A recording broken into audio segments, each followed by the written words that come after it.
Lead counsel is Richard Hill QC and Sharif Shivji, assisted by Gail Hanlon. The defendants are represented by Al-Tamimi & Co. Lead counsel is Michael Brindle QC and Michael Black QC, assisted by Sarah Bayliss, Rita Javella, and Robert Maxwell Marsh.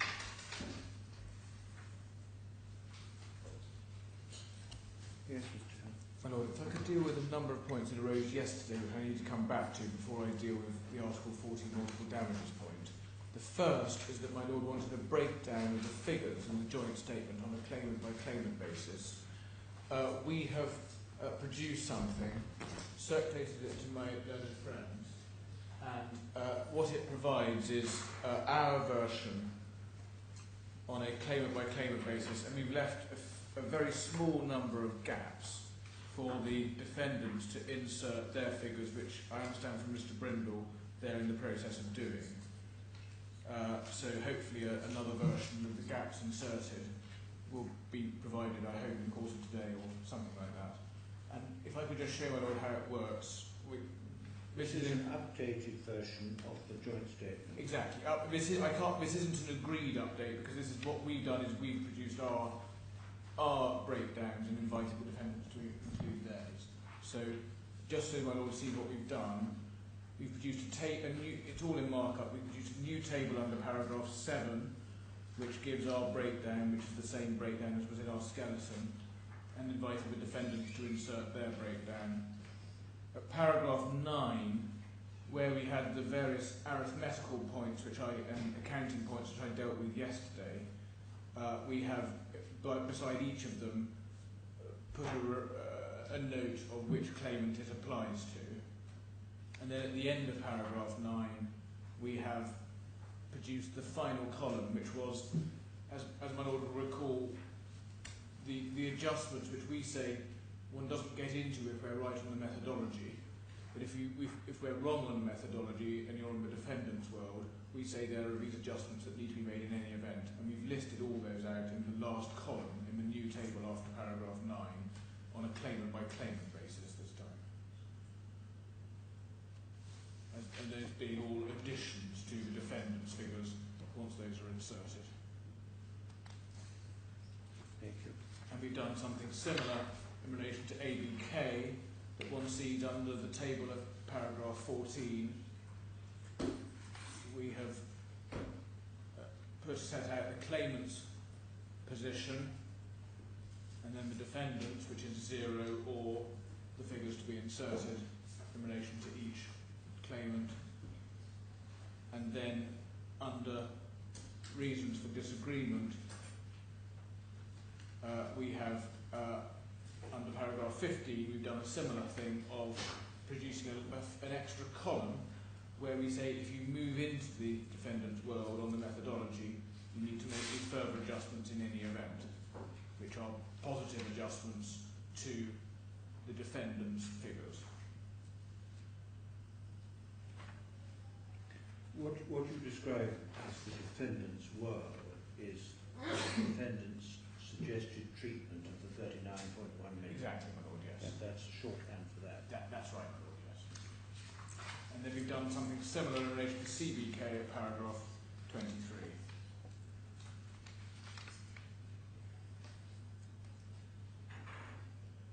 And then at paragraph 27 and 28, we deal with that item which doesn't arise, assuming we're right on CBK.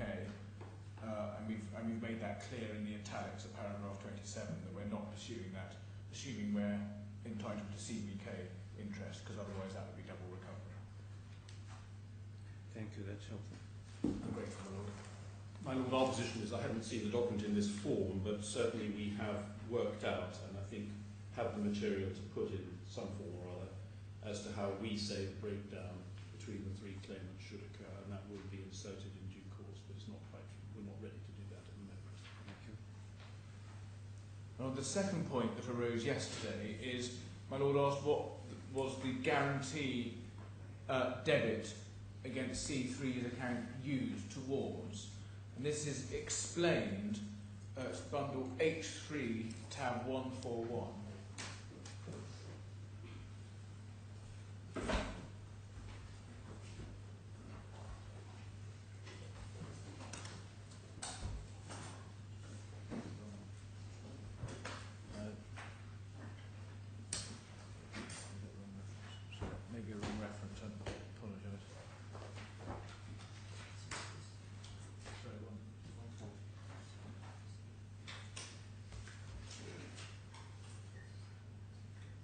tab 3139, 83139.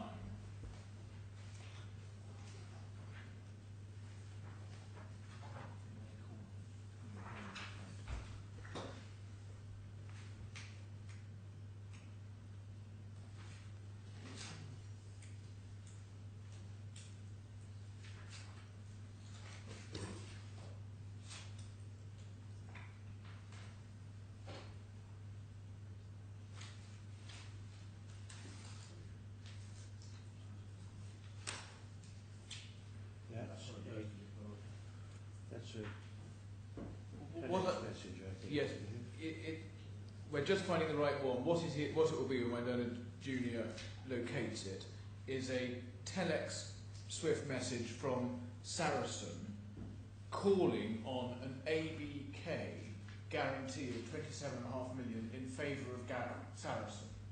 And that was in 2009. So you might all recall there's an arrangement where ABK have a guarantee obligation in favour of Saracen for 27.5 million. That is on the C3's account, as it were. So when Saracen call on it in 2009, ABK honour the guarantee to Saracen, and in turn C3 is debited to her account with the 27.5 million. And that was the debit entry my lord saw in the bank statement yesterday, and it is going in favour of Saracen pursuant to an ABK. And what my wrong reference is to the Swift document from Saracen which shows them making the call on the 27.5 million guarantee in November. And the so other, it goes from ABK to Saracen.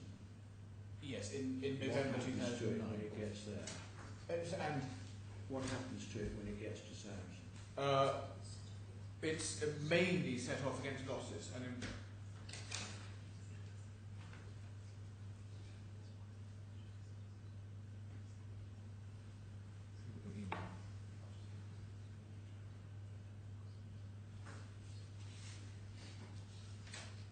I do apologise for this, my lord. Yes. We'll come back to that. Before we do, one in the same bundle, tab 126. The date of this call was December 2009. Yes, the Saracen Swift is November 09.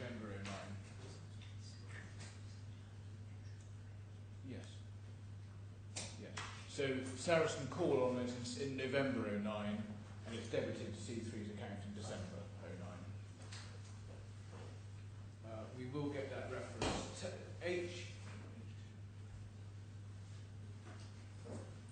H2 tab 126 has the arrangement between ABK and C3 in respect of this guarantee. One has the contract.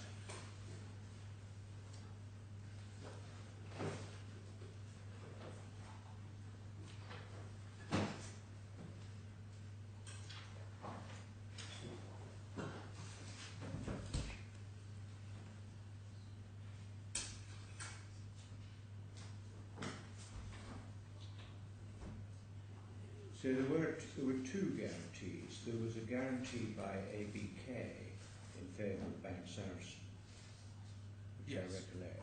Yes. And then that was covered by a guarantee from Mrs. Rifai in favour of ABK.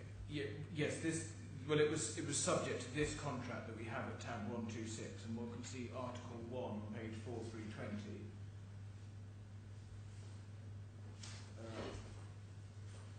First party agrees to provide facilities, 27 letters of credit, 27.5 million. And it's this facility that is being called on when the guarantee in favour of Saracen is honoured in end of 2009. Why does that have the effect of bringing to an end interest charges on the claimants, first and second claimants accounts with ABK?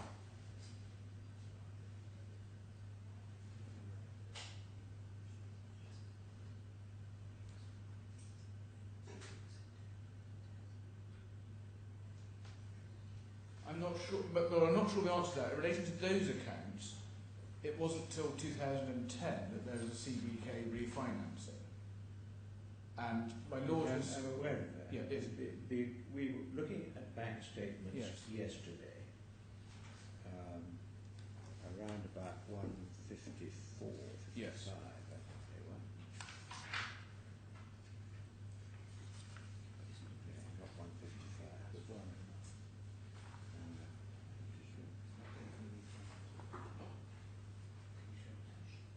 Well, I think the answer to this is when we look at the refinancing Yeah, document. look at 149.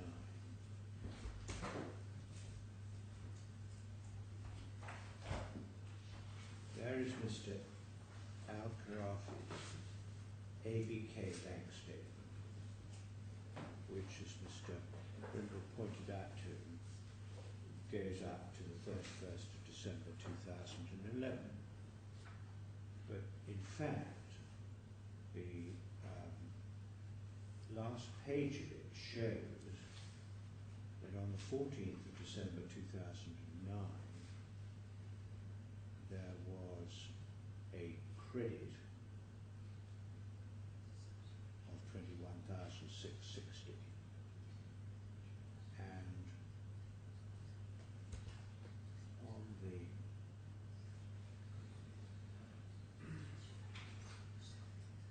29th of September 2010, there was a foreign bill purchase of 12 million, which brought that account into credit. So that it's not surprising that after 28th September, which I think is the refinancing by CBK, that's the date, right about the date of that, there are no more interest charges on this account. What is a mystery is where this well, it's a mystery to me at the moment, is where this 21 million odd came from on the 14th of December 2009, which is the date from which interest charges don't seem to have been made. And why it was that although following that credit of 21,660 million, there aren't any interest charges for the next 9 months. Lord, yes, the 21 million is a yet further guarantee, which is this time a guarantee from Sarasin to ABK. And my Lord will see in the telex, which we're still locating, there's a reference to a set-off of the two guarantees. I see. So that's money coming in from Sarasin. Exactly, my Lord. So there's two And guarantees. I shall find the answer to that if I read this telex. Which we're finding. And Well, not which you're finding. I thought, is it not the one at 139? Page 3139 or not?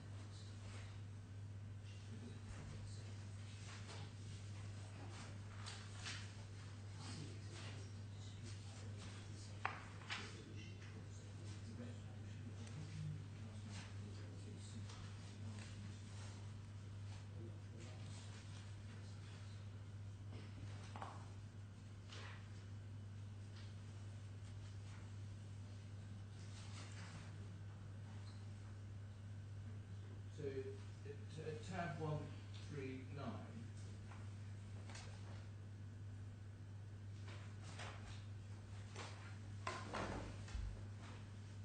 Yes. One can That's see the a one I was reference. looking at. Yes, well, yes, at page 4622. One can see a reference to both there's 27.5 million guarantee in favour of Bank Sarasin, and then the 21.6 million Sarasin in favour of ABK.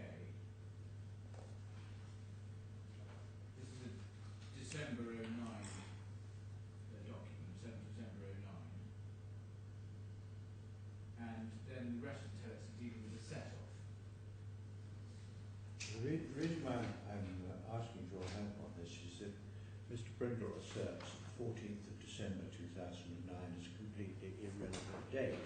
I'm sorry. But in fact, things obviously did happen on the 14th of December. I never said that. Well, I said it was irrelevant to whether or not they were able to provide bank statements. That was the question I asked. I certainly don't maintain that it's a relevant date for this purpose. I mean, it plainly is a relevant date. Yes, and I need to understand what happened on it. Yes. Well, so the guarantees are activated, as it were. There's both guarantees are activated in the sense that one can see the 21 million coming in on the account we just looked at, and we can see the 27.5 million going out on C3's account. The 27.5 million is in return for an ABK obligation to Saracen. 21 million is Saracen in favour of ABK. Well, it seems to be a relevant date, leaving aside at the moment the advocacy point that the bank statements are said to go up to the end of 2011. It seems to me to be a relevant date because it is the date on which ABK seem to have stopped charging interest. Yes, against except Mr. AlKhorafi and Mrs. Hamad. Yes. Thereafter, they charge interest against Mrs. Rifai, Yes. which you say is quantified by the Ministry of Justice certificate. Correct, Lord, yes. But as far as the bank accounts go, 14th of December is the last date on which we find ABK charging interest against Mr. Well, that's right. AlKhorafi and Mrs. Hamad. That's exactly right. Which is why I think it's an important date, My Lord, yes. Yes. or at least a relevant date. Yes. But I'm at the moment puzzled as to why that happened. Well, Because if you look at the account, there seems to be still a debit balance on it. yes, the outstanding curious point is the position between December and September the following year, where more than expect interest to be paid. I think the explanation is going to be in the CBK refinancing and how it works, but we're trying to find the document for that, and I'll come back to that if. Well, once you get past September 2010, I do understand it because at that stage, the CBK refinancing kicks in. Exactly. Yes. And from that stage onwards, at any rate, you would expect CBK to pay gain for charging the interest. Yes. And I think the answer might be that the CBK refinancing operates retrospectively to December 2009, but that is the point I need to find the document for. So, and we'll come back to that. Well, just given that explanation of events, one adjustment we've made, which is in the document I just handed up, is how we treat the C3 interest of 6.7 million, which previously we had suggested in the documents I was showing you yesterday, the analysis we were showing you yesterday, should just be split across the three claimants.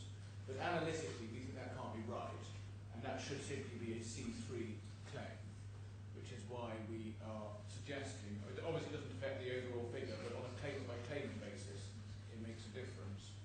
And one can see that, see how we've done that in the document we just handed up at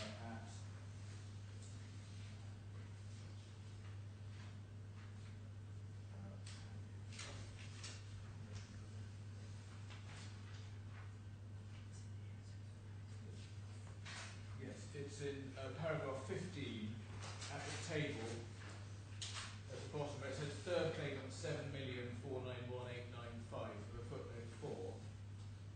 The footnote explains this includes the entire ABK interest charge post-2009 of 6.377 million. Now that is a different treatment from the one that's in the Griffin's report, which just splits that 6.37 million across the three claimants equally. And we think that can't be the right approach. It must be allocated to C3, which is what we proposed here. Well, it certainly seems from the way in which ABK treated it in their accounts that they debited the whole of that 27 million against Mrs. Rifai. Oh, yes.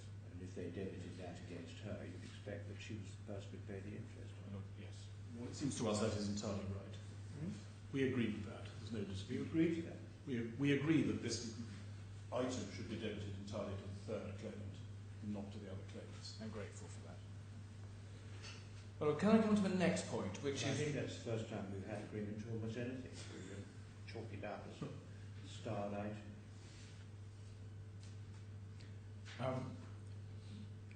Well, can I come to the next point, which is Mr. Walia, and what cross-examination there was on the 35 million, or 39.1 million. Now, on that point, I referred yesterday to Mr. AlKhorafi's evidence and the references at F283, tab 83, page 820. I also referred... Just pause a moment again. Yes. This is D 39. F3. Yes, the reference I gave you yesterday was F2, tab 83, page 820. That was a cross-examination of Mr. AlKhorafi by Mr. Black. And I also referred to paragraph 70 of Mr. AlKhorafi's fourth written statement. There were...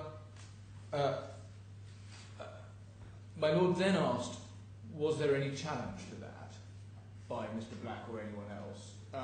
The answer is no, there wasn't. That wasn't to come back. There was no coming back to challenge that particular evidence. But what there was some further evidence, cross-examination on the same area, which is only fair to my learned friends, as I showed my Lord, which is, the first is at F2, tab 82, page 1889. That's cross-examination of whom? This is a further aspect, a further point in the cross-examination of Mr. AlKhorafi on the same area. Page? Page 1889 of tab 82. By cross-examination by whom? This was by Mr. Brindle.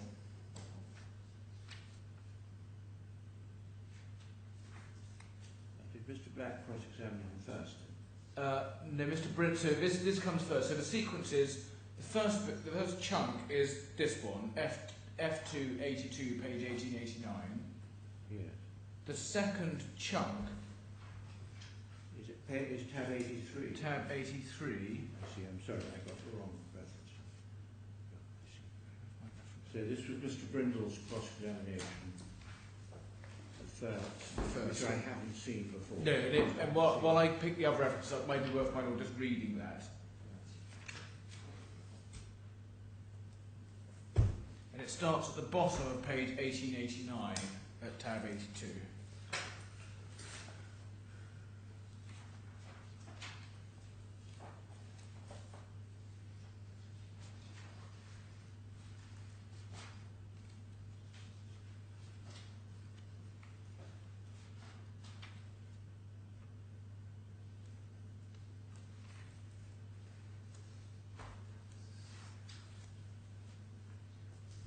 Line 23. Starts at sort of line 23 and it goes on really for the next page or a little over the next 2 pages really.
Does this stop at 1892, line 13? Is that the end of that? I would say so, my lord, unless Mr. Brindle thinks otherwise. Well, it seems to be moving on. Seems to move on to Mr. Yeah, something like that. The next passage in sequence is another one my lord hasn't seen, which is from Mr. Black, which is at day 3, which is tab 83, and is a shorter passage at 1974.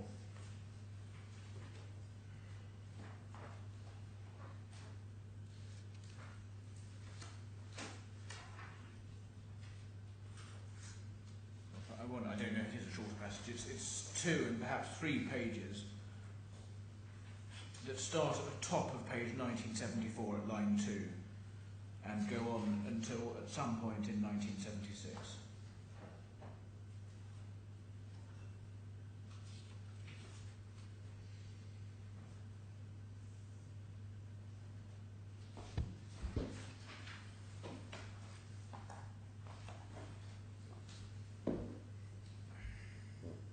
Is this the passage that starts at? It starts in 2007, very soon after you took out the drew a investment. further 35 Exactly, million. my lord, yes. And then for the next... I stand by yesterday's position. I was offered 35 million, offered to be given 35. Yes. Yes. And then the cross-examination continues for that page and the next 2 pages.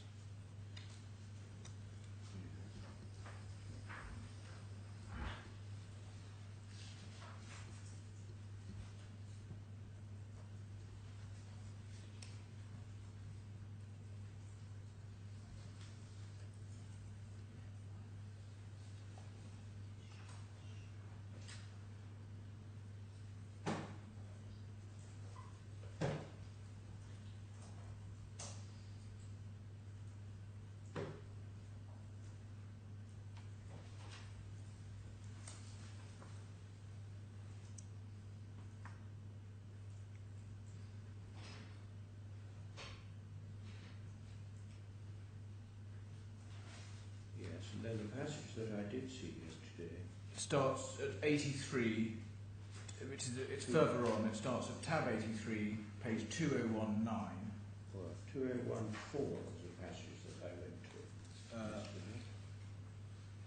And you're quite right, it does go on. It goes on, exactly. And the crucial part of it, I would submit, is from the bottom of 2019 and then over on to 2020.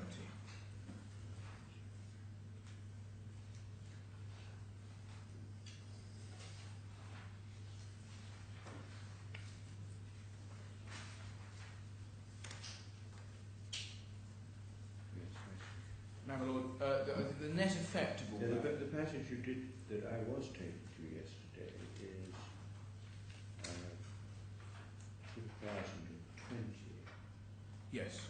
Where Mr. AlKhorafi is saying as to why he had told him he didn't have to pay it back, it was going to be profits. Lord, yes. And my submission is... There seems to be a development of what was being said earlier. Well, one could say that. What I would submit is that is consistent with his witness statement, which is that's exactly the point made in his witness statement. It's certainly not inconsistent with what was said earlier, and in fact it's consistent. I mean, he's not suggesting, as I understand his evidence, that the money wouldn't be credited to an account and the like. The point is that he was told in substance it was an advance of profits and he wouldn't have to pay it back because of the investments that they had had. That's the point in his witness statement, and that's the point he made yesterday and he made at trial here. And that, the point I was going to make, my lord, is there was no challenge to that particular part of his evidence by Mr. Black and no further cross-examination after that by either Mr. Black or Mr. Brindle. It's right to say there had been cross-examination in relation to the point that was in Mr. Walia's evidence, which is whose idea was it to take out this money. They say it was Mr. AlKhorafi's. Mr. AlKhorafi says it was Mr. Walia's. That was traversed. and one can see that at the first two sections. But the point in his Well, it witness was quite a statement... heated exchange when Mr. AlKhorafi thought he was being accused of telling lies. Well, yes, exactly. But the point that wasn't traversed is the point that he makes here in the witness statement about advance of profits. So that wasn't traversed. And one then does need to look at Mr. Walia's evidence and my cross-examination of it, and it's right to say... Well, we better come on to that, but Yes. But as I understand your submission on this point, it is really essentially this, that you don't suggest that Mr. AlKhorafi was not under an obligation to pay it back. Your suggestion is that had it not been for the investment in the notes, this would never have been on offer. No, that's right. And so this liability would never have arisen. That's right. It's only because he had, as it were, got into bed with Bank Sarasin and Mr. Walia that this borrowing ever happened. That's right. That's your point. That's exactly it, my lord, yes. And Mr. Walia's evidence, paragraph 154 of his witness statement, didn't deal either way with this question of advance of profits and the like. The only point made was... Where do I find his witness? I'm afraid I think both parties are going to have to resubmit the trial witness statements for my lord's bundle, because they're about the only things that are not in these voluminous bundles of the trial witness statements. So we will get a version. Well, I've probably got it. Right. But if you could just give me the reference. Yes. Paragraph 154 of his, I think it's only one witness statement, of his witness statement for trial. Walia 1, paragraph 154. Now that doesn't refer either way to the question of advance of profits. It's 154 to 159. Fine. My learned friend wants you to go to 154 through to 159. Now that doesn't deal either way, as I say, with the question of advance of profits and the like. The point only made was who asked for the money. And as I say, there's a dispute on that, and that was traversed. And indeed, I traversed that with Mr. Walia at tab 86. F2 In F3, I think, tab 86. F3,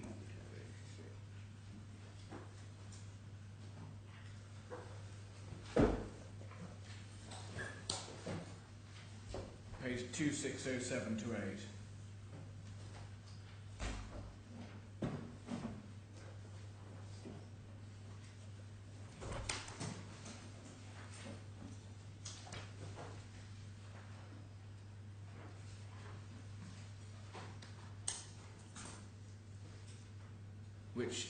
This is the passage which is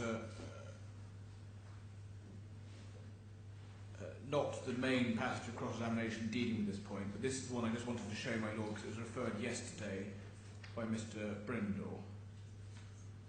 And really the reference of 35 million comes in slightly as a sideshow in the sense that I'm dealing at that stage of cross-examination with another point, which is the 2607 line 6. Line 6. Starting, isn't it?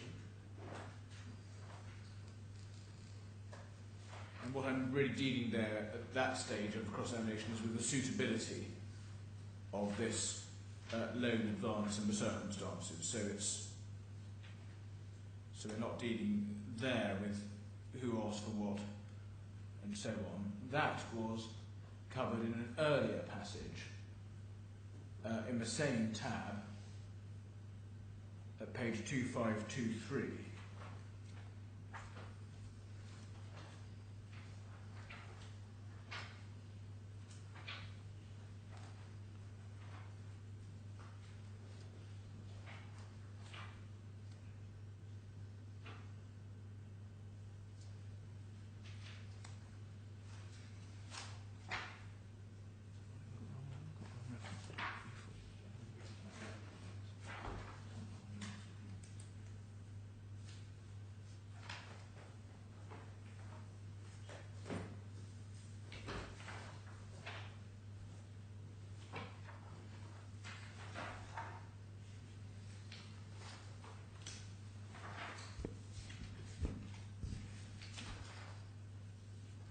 Sorry, 2511. 2511. 2511.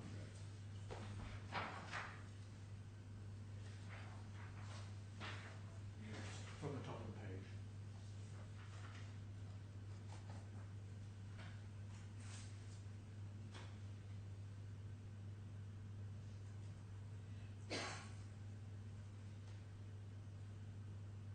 Your question, what you did indicate was that if there were leverage investments, there would be money available for Mr. AlKhorafi to draw on. That's right.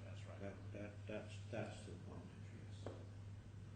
So what I'm dealing with is Mr. Walia's evidence, and the upshot is that I don't. So you didn't get it. Well, we have the question at the bottom of the page. Where do we get the answer to your question? But there he says he asked for 35 million. So he maintained a position in his witness statement, which is that it was Mr. AlKhorafi's request.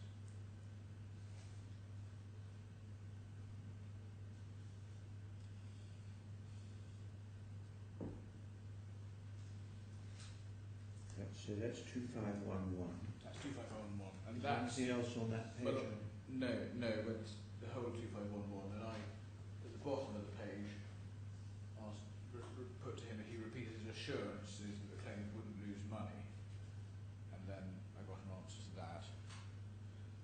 So my lord, the upshot is that Mr. AlKhorafi wasn't challenged by Mr. Black on that particular part of his evidence that mattered.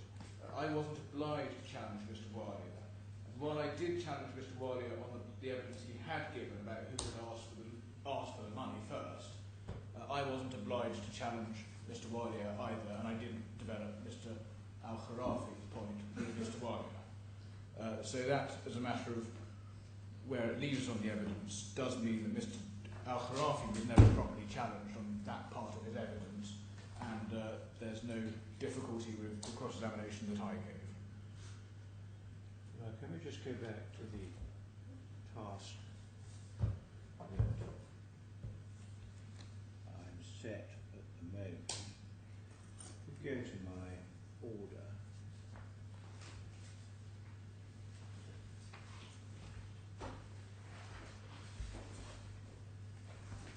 what I'm seeking to do is to quantify the amount of the charges made by Bank Sarasin.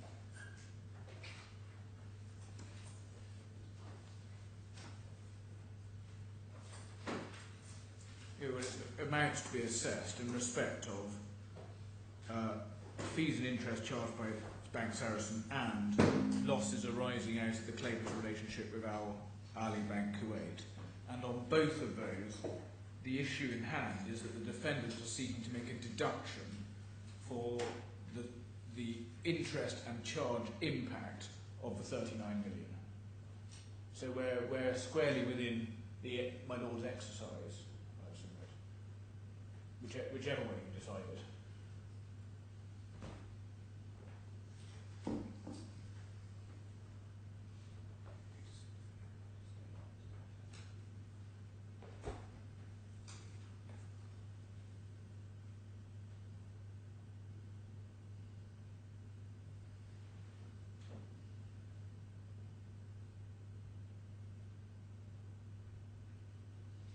Well, I think what I have to do is to ask myself whether the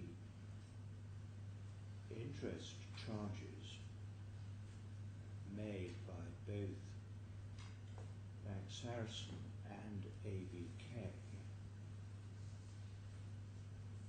in relation to this 39.1 million borrowing results from the breaches of the financial services prohibition that I've identified. Well, I think that's right. That I think is a task I'm concerned with. Yes, that must be right.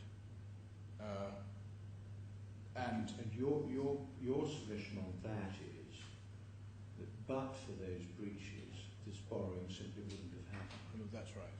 Because this was not, as it were, freestanding borrowing arrangement.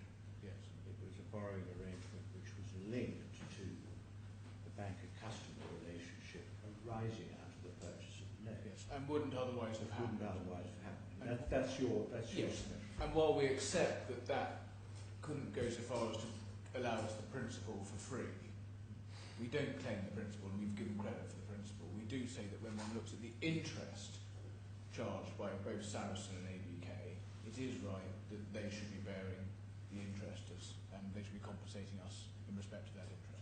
So I think what you're submitting to me is that I have to answer the question in your favour because you say, but for the breaches of the financial services prohibition, this borrowing simply wouldn't have happened. No, that's right. That's it. Yes, analytically it has to be put that way.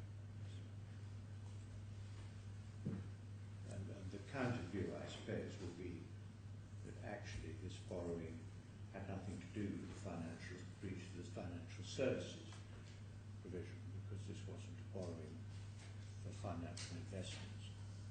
It was just banker-customer borrowing. And I think they go so far as to say the borrowing would have happened anyway, which is where the evidence, such as the fact that this was said to be an advance of profits and the like, is relevant. So although the analysis is the one my lord just gave, the evidence is still pretty relevant because one does need to be considering whether, as they say, this borrowing would just have happened anyway, and it's a happenstance, it was from ABK or Bank Saracen. And we say that's an unrealistic way of looking at things. What's quite clear is that this was part of the consequence of the investments. Mr. AlKhorafi was led on by Mr. Alia, as we say, to think that it was all right to take this money. It was just an opportunity to get an advance out of his profits, which he wouldn't otherwise have done.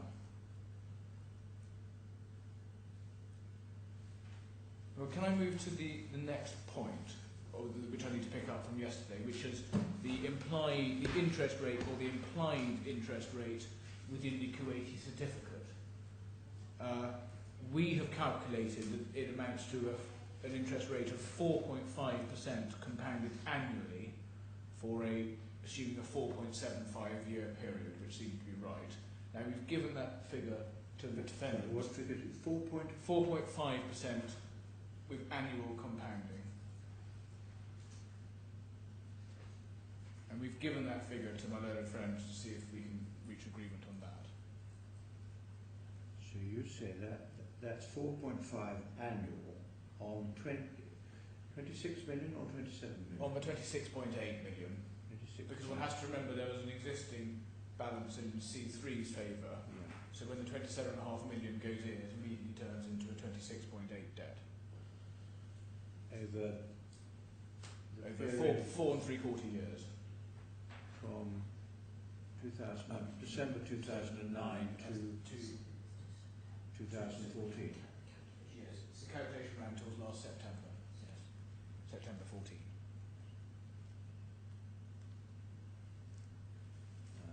I see.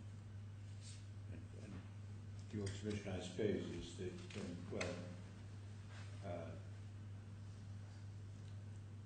that suggests it's not unreal. It's not unreal to think that this is that interest figure.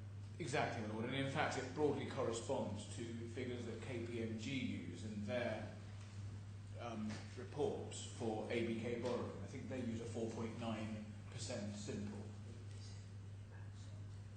Yes, they suggest the bank statements imply a 4.9% simple. That's Schedule 12 of their last report. So we are in the same ballpark.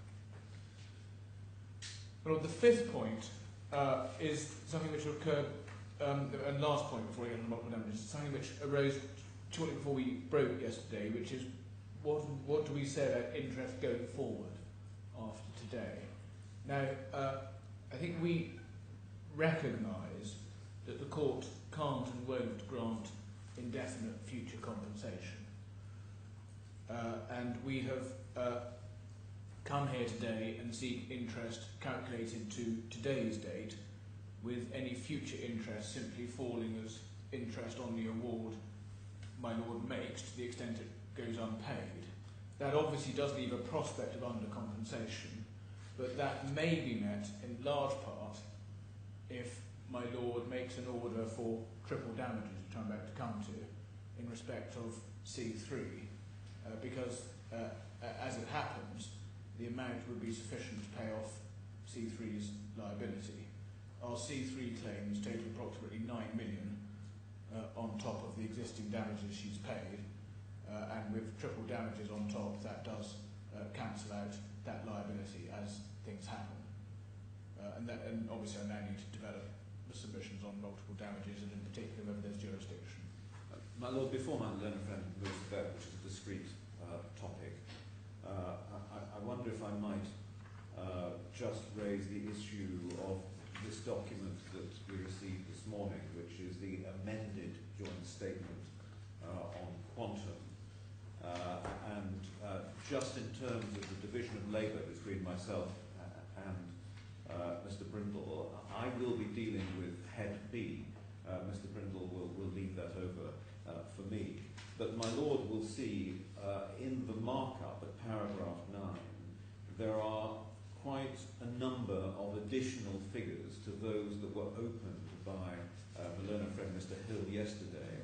I had prepared overnight to deal with each and every one of the figures that my learned friend took you to yesterday.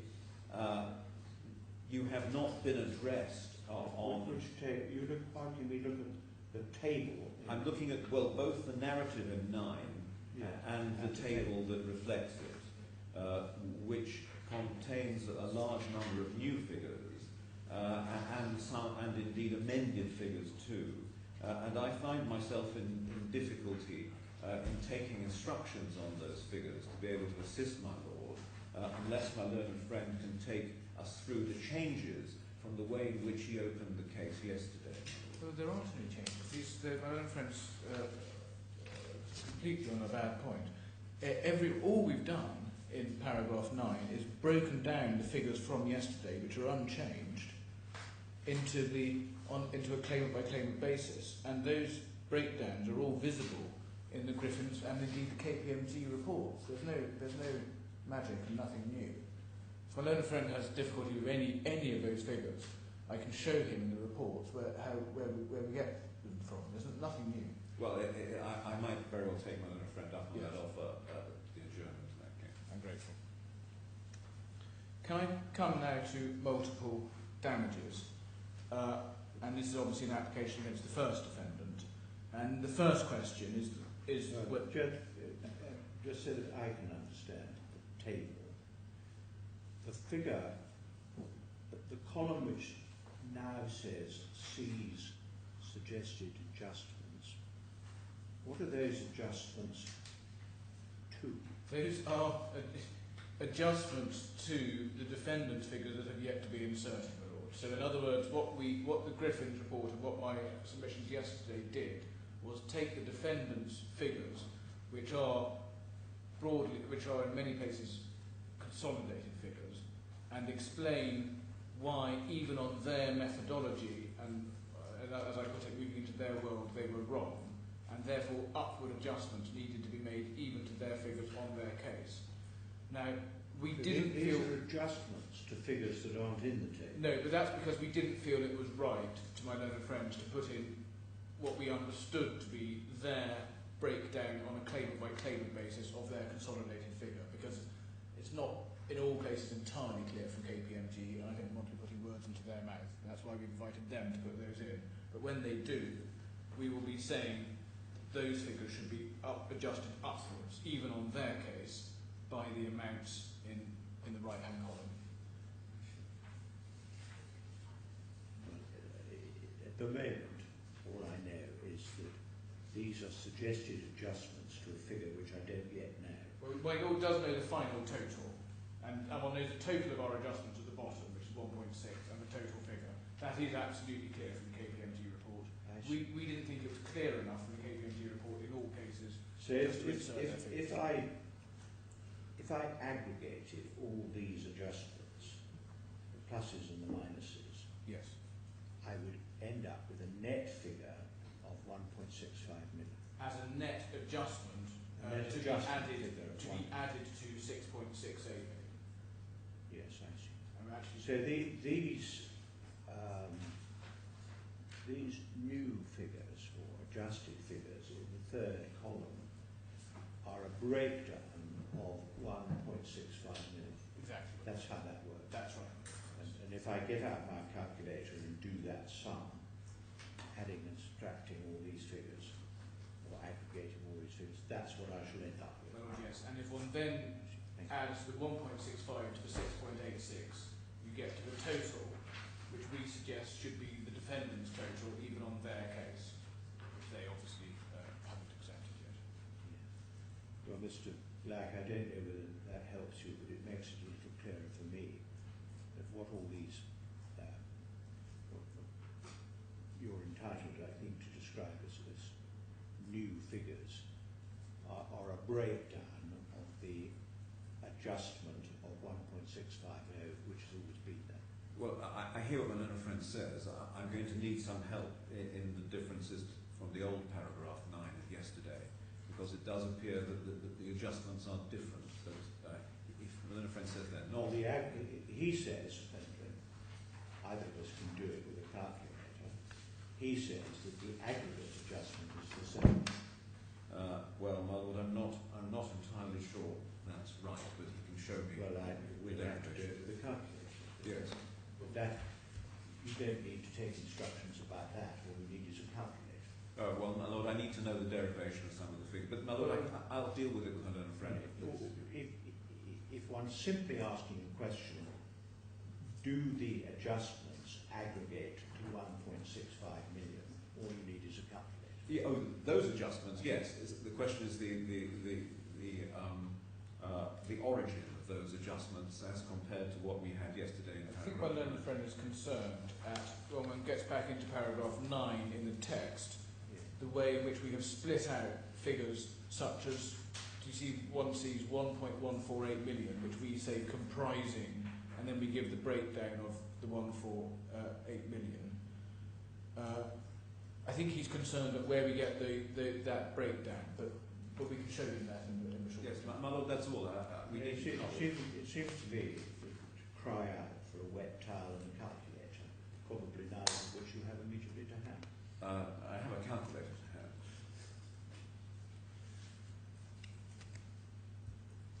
Well, coming back on the multiple damages, the first issue is jurisdiction. Now, the starting point here is that the award against the first defendant was made under Article 94 of the regulatory law. And that's obviously clear from my Lord's judgment and stated in terms right at the end of the judgment.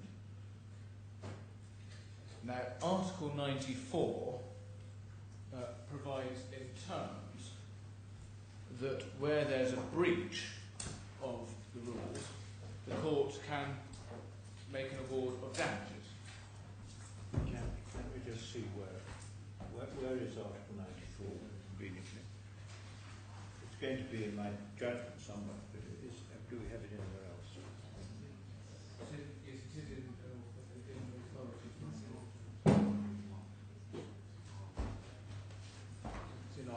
It's in our authorities bond number 1.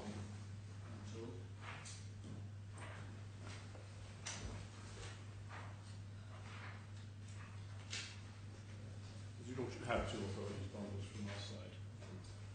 Should be right at the beginning. Well, I have a bundle which is headed Bundle of Legal Authorities Multiple Damages. No, That's not it. that's not what I'm referring to. I'm referring to 2 bundles called Defendant. That bundle will do, my Lord. That will do, will it? It's a tab 4 of that bundle.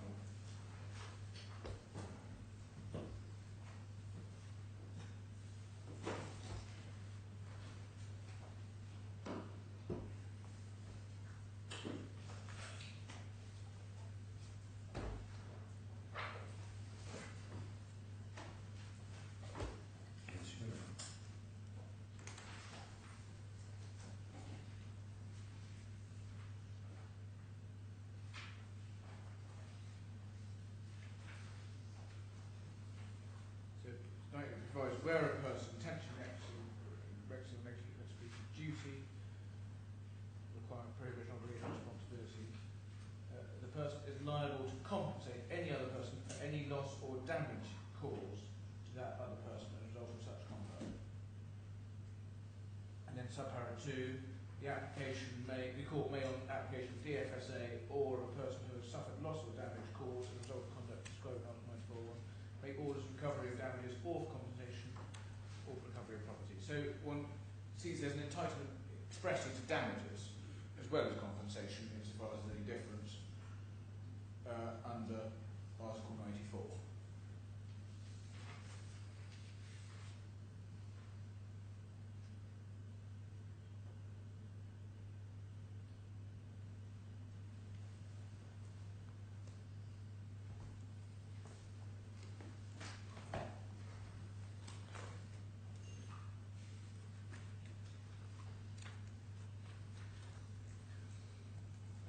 Then, when one looks at my Lord's judgment at paragraph 315,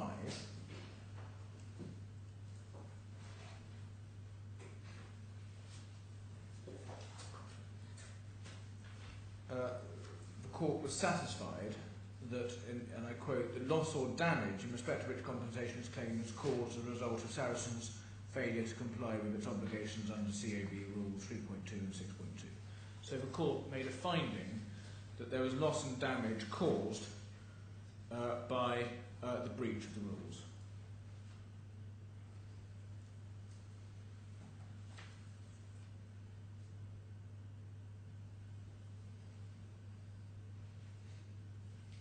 Well, the finding that there was loss or damage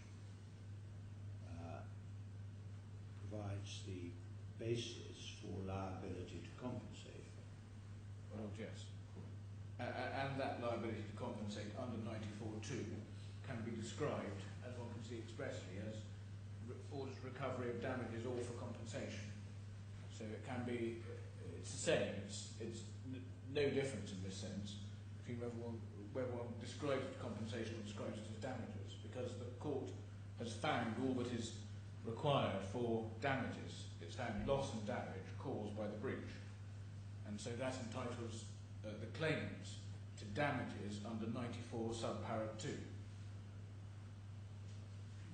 And it doesn't matter. Do you suggest that whoever drafted this article sought to draw a distinction between compensation and damages? And if so, what was the distinction they were seeking to draw? Well,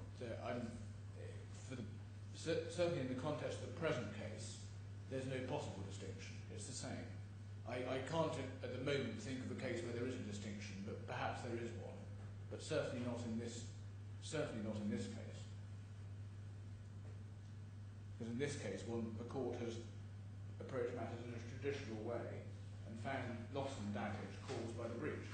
And that is damages, which the court can award. And we submit the court has been and is still engaged in awarding damages. And it doesn't matter for that purpose whether one also calls it compensation, as my Lord does in the judgment, and indeed as is in the order.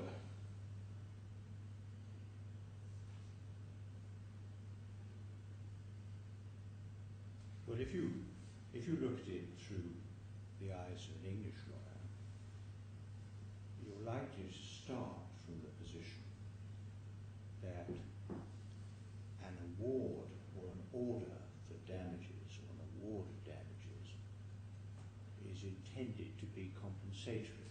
Well, yes. There's quite a bit of learning about that. Yes. There are circumstances in which it's not. Yes. But one that immediately springs to mind is damages under what used to be called the root and part basis, where you're not compensating, or it's very arguable as to whether what you're doing is compensating somebody for loss they actually haven't suffered. Yes. That the basic rule is that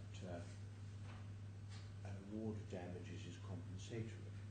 Well, that's exactly right. And we would say in this case, one isn't concerned with whether at the fringes of either damages or compensation there's an absence of overlap. because on this case, with the approach my Lord's taken, the compensation is damages and damages is compensation.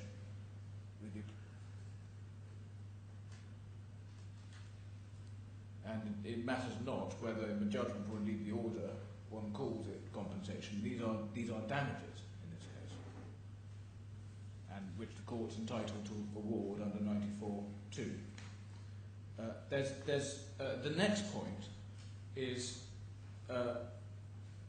arises in relation to the law of damages and remedies, which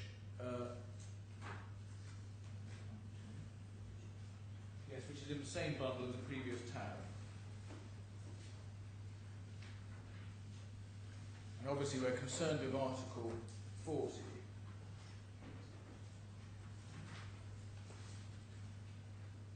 Before I deal with Article 40, could I just draw my Lord's attention to Article 35?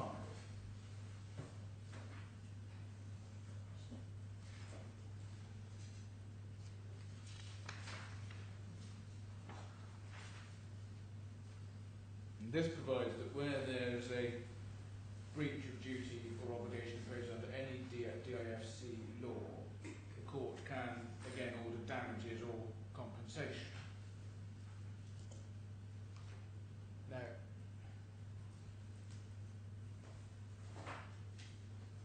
and that's in addition at subparagraph 3 to anything it's the court's empowered to do under any other law. So if it mattered, and we say it doesn't matter, but if it did matter, the court would also have jurisdiction under Article 35 to award damages.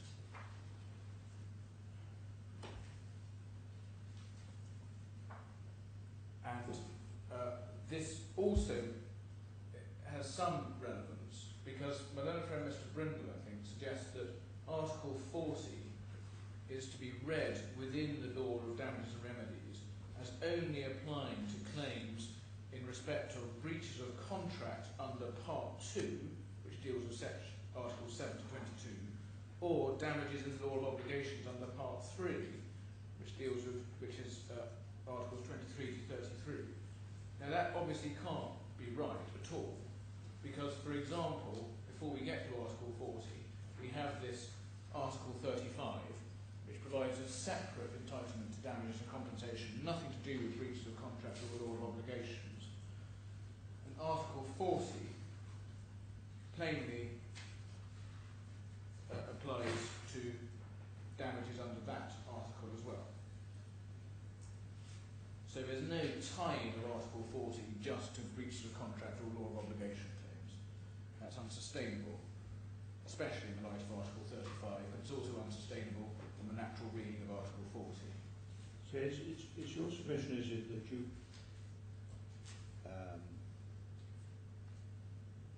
that one could do without Article 95 of the regulatory law altogether from that point of view? Well, one could. One could. Because one would have the same power under Article 35(1) of the law of damages and remedies. My Lord, yes. That's the submission. That's my submission. I also don't really need this submission, but it's as a belt and braces, then yes, one could. But the other submission I make is this also demonstrates the existence of Article 35 and the fact that it's not within Part 2 of the law of contract or Part 3 of the law of obligations. It's a separate part of the Act, of the order, demonstrates that Article 40 is in no way limited to claims under the law of contract or claims under the law of obligations. It's freestanding and covers all entitlements to damages, including under Article 35 as an example. And I think that's where one needs to then come to Article 40 itself. And this provides damages as an additional or substitute remedy. The court may, in its discretion, on application of a claimant and where warranted in the circumstances, award damages to an aggrieved party in an amount no greater than 3 times the actual damages where it appears to the court that the defendant's conduct producing actual damages was deliberate and particularly egregious or offensive. Now, this is a freestanding entitlement of the court to award multiple damages in egregious cases.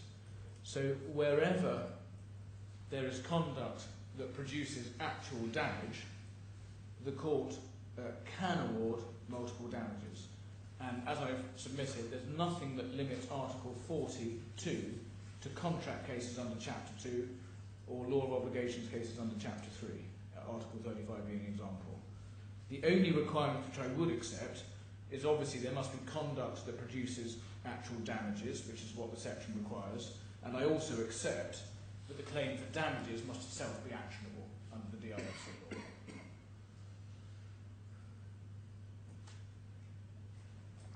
So as long as there's an actionable claim for damages, Article 42 is engaged. And in this case, moving to where we are now, there has been conduct that produces actual damage, I should say. That's the court's finding at paragraph 315 of the judgment, that those damages are actionable under both Article 94 of the regulatory law and indeed Article 35 of this law, if that matters. And ergo, the court can now, has jurisdiction to award up to 3 times the actual damage.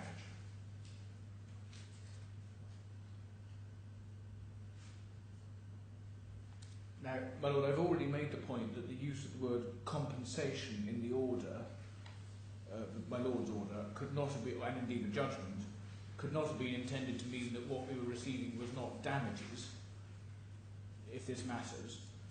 But even if there were a distinction to be drawn on the basis of the judgment or the order, I would be submitting that wouldn't matter and makes no difference given the wording of Article 40. And that's because, as I've just submitted, we are entitled on the basis of a judgment to damages under Article 94. Given that we're entitled, there's nothing wrong with the court describing the first instalment, or as it were, that we've already had, as compensation, as it does in the October order, and then the court is still entitled to make under Article 40 a freestanding award for multiple damages, because all the conditions of Article 40 are satisfied. In other words, we are still in a situation where damage has been suffered, the damage is actionable, and the conduct is egregious that's caused the damage. So all the triggers for Article 40 are there, even if the first instalment, as it were, has been described as compensation.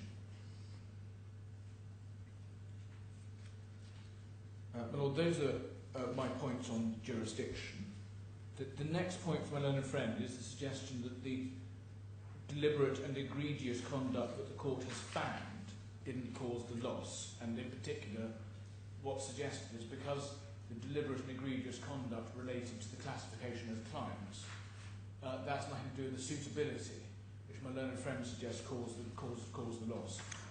But in my submission, that argument is directly contrary to the court's finding at paragraph 315 of the judgment, because my Lord says in terms of paragraph 315 that both breaches caused the loss.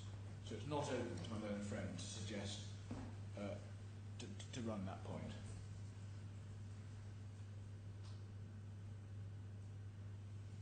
And that means you get into the question of whether there has been, in this case, anything particularly offensive or egregious so as to engage the section. And just before I address that, can I just deal with one point my Lord raised yesterday, which is how the judgment worked and whether the court didn't decide any contract or tort claims against the first defendant because we had already succeeded on the regulatory claim. Now, we've been back to the judgment, and the position is that... Yes, the passages you need are first 326.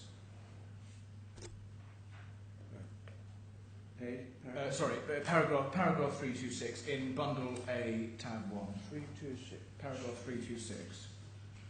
Now, I'm not going to deal with talk because I think we both recalled yesterday that in talk we just lost on points which had nothing to do with this. But the position is different for contract. At 326,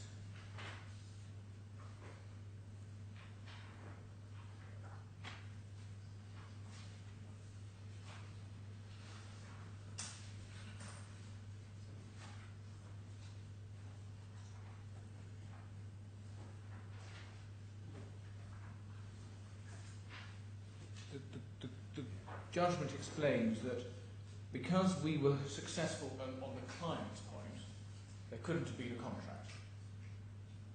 And as there couldn't be a contract, then for that reason we couldn't succeed on our contractual claims. And well, there couldn't lawfully be a contract. Couldn't be lawfully be a contract. And the court's conclusion, my Lord's conclusion, is therefore we couldn't succeed on our contractual claims, because in fact we would otherwise have succeeded on at least some of them, as you can see at paragraph 355. Well, the reasoning, however inadequately expressed, was intended to reflect the view that if you have a law which says thou shalt not contract with these people, Yes. then you cannot, if there's a breach of that, the remedy doesn't lie on the contract that you actually made. Well, yes. Because the law says you can't make it. Yes. That may be right or may be wrong, but that's what I was trying to say. And that's certainly how we understood the judgment, and that's but my Lord does in fact go on at paragraph 355 to make clear that we would have succeeded otherwise on contractual issues.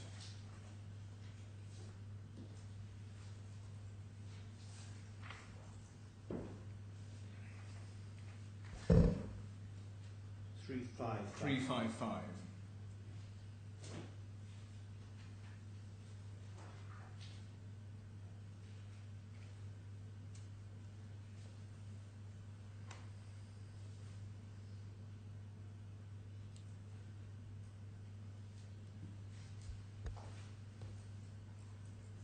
So we do say, my Lord, that it would be very strange if, because the learned friend's client's regulatory breach took us out of the position of being able to succeed on the contract claim, because there wasn't a contract because it wasn't lawful.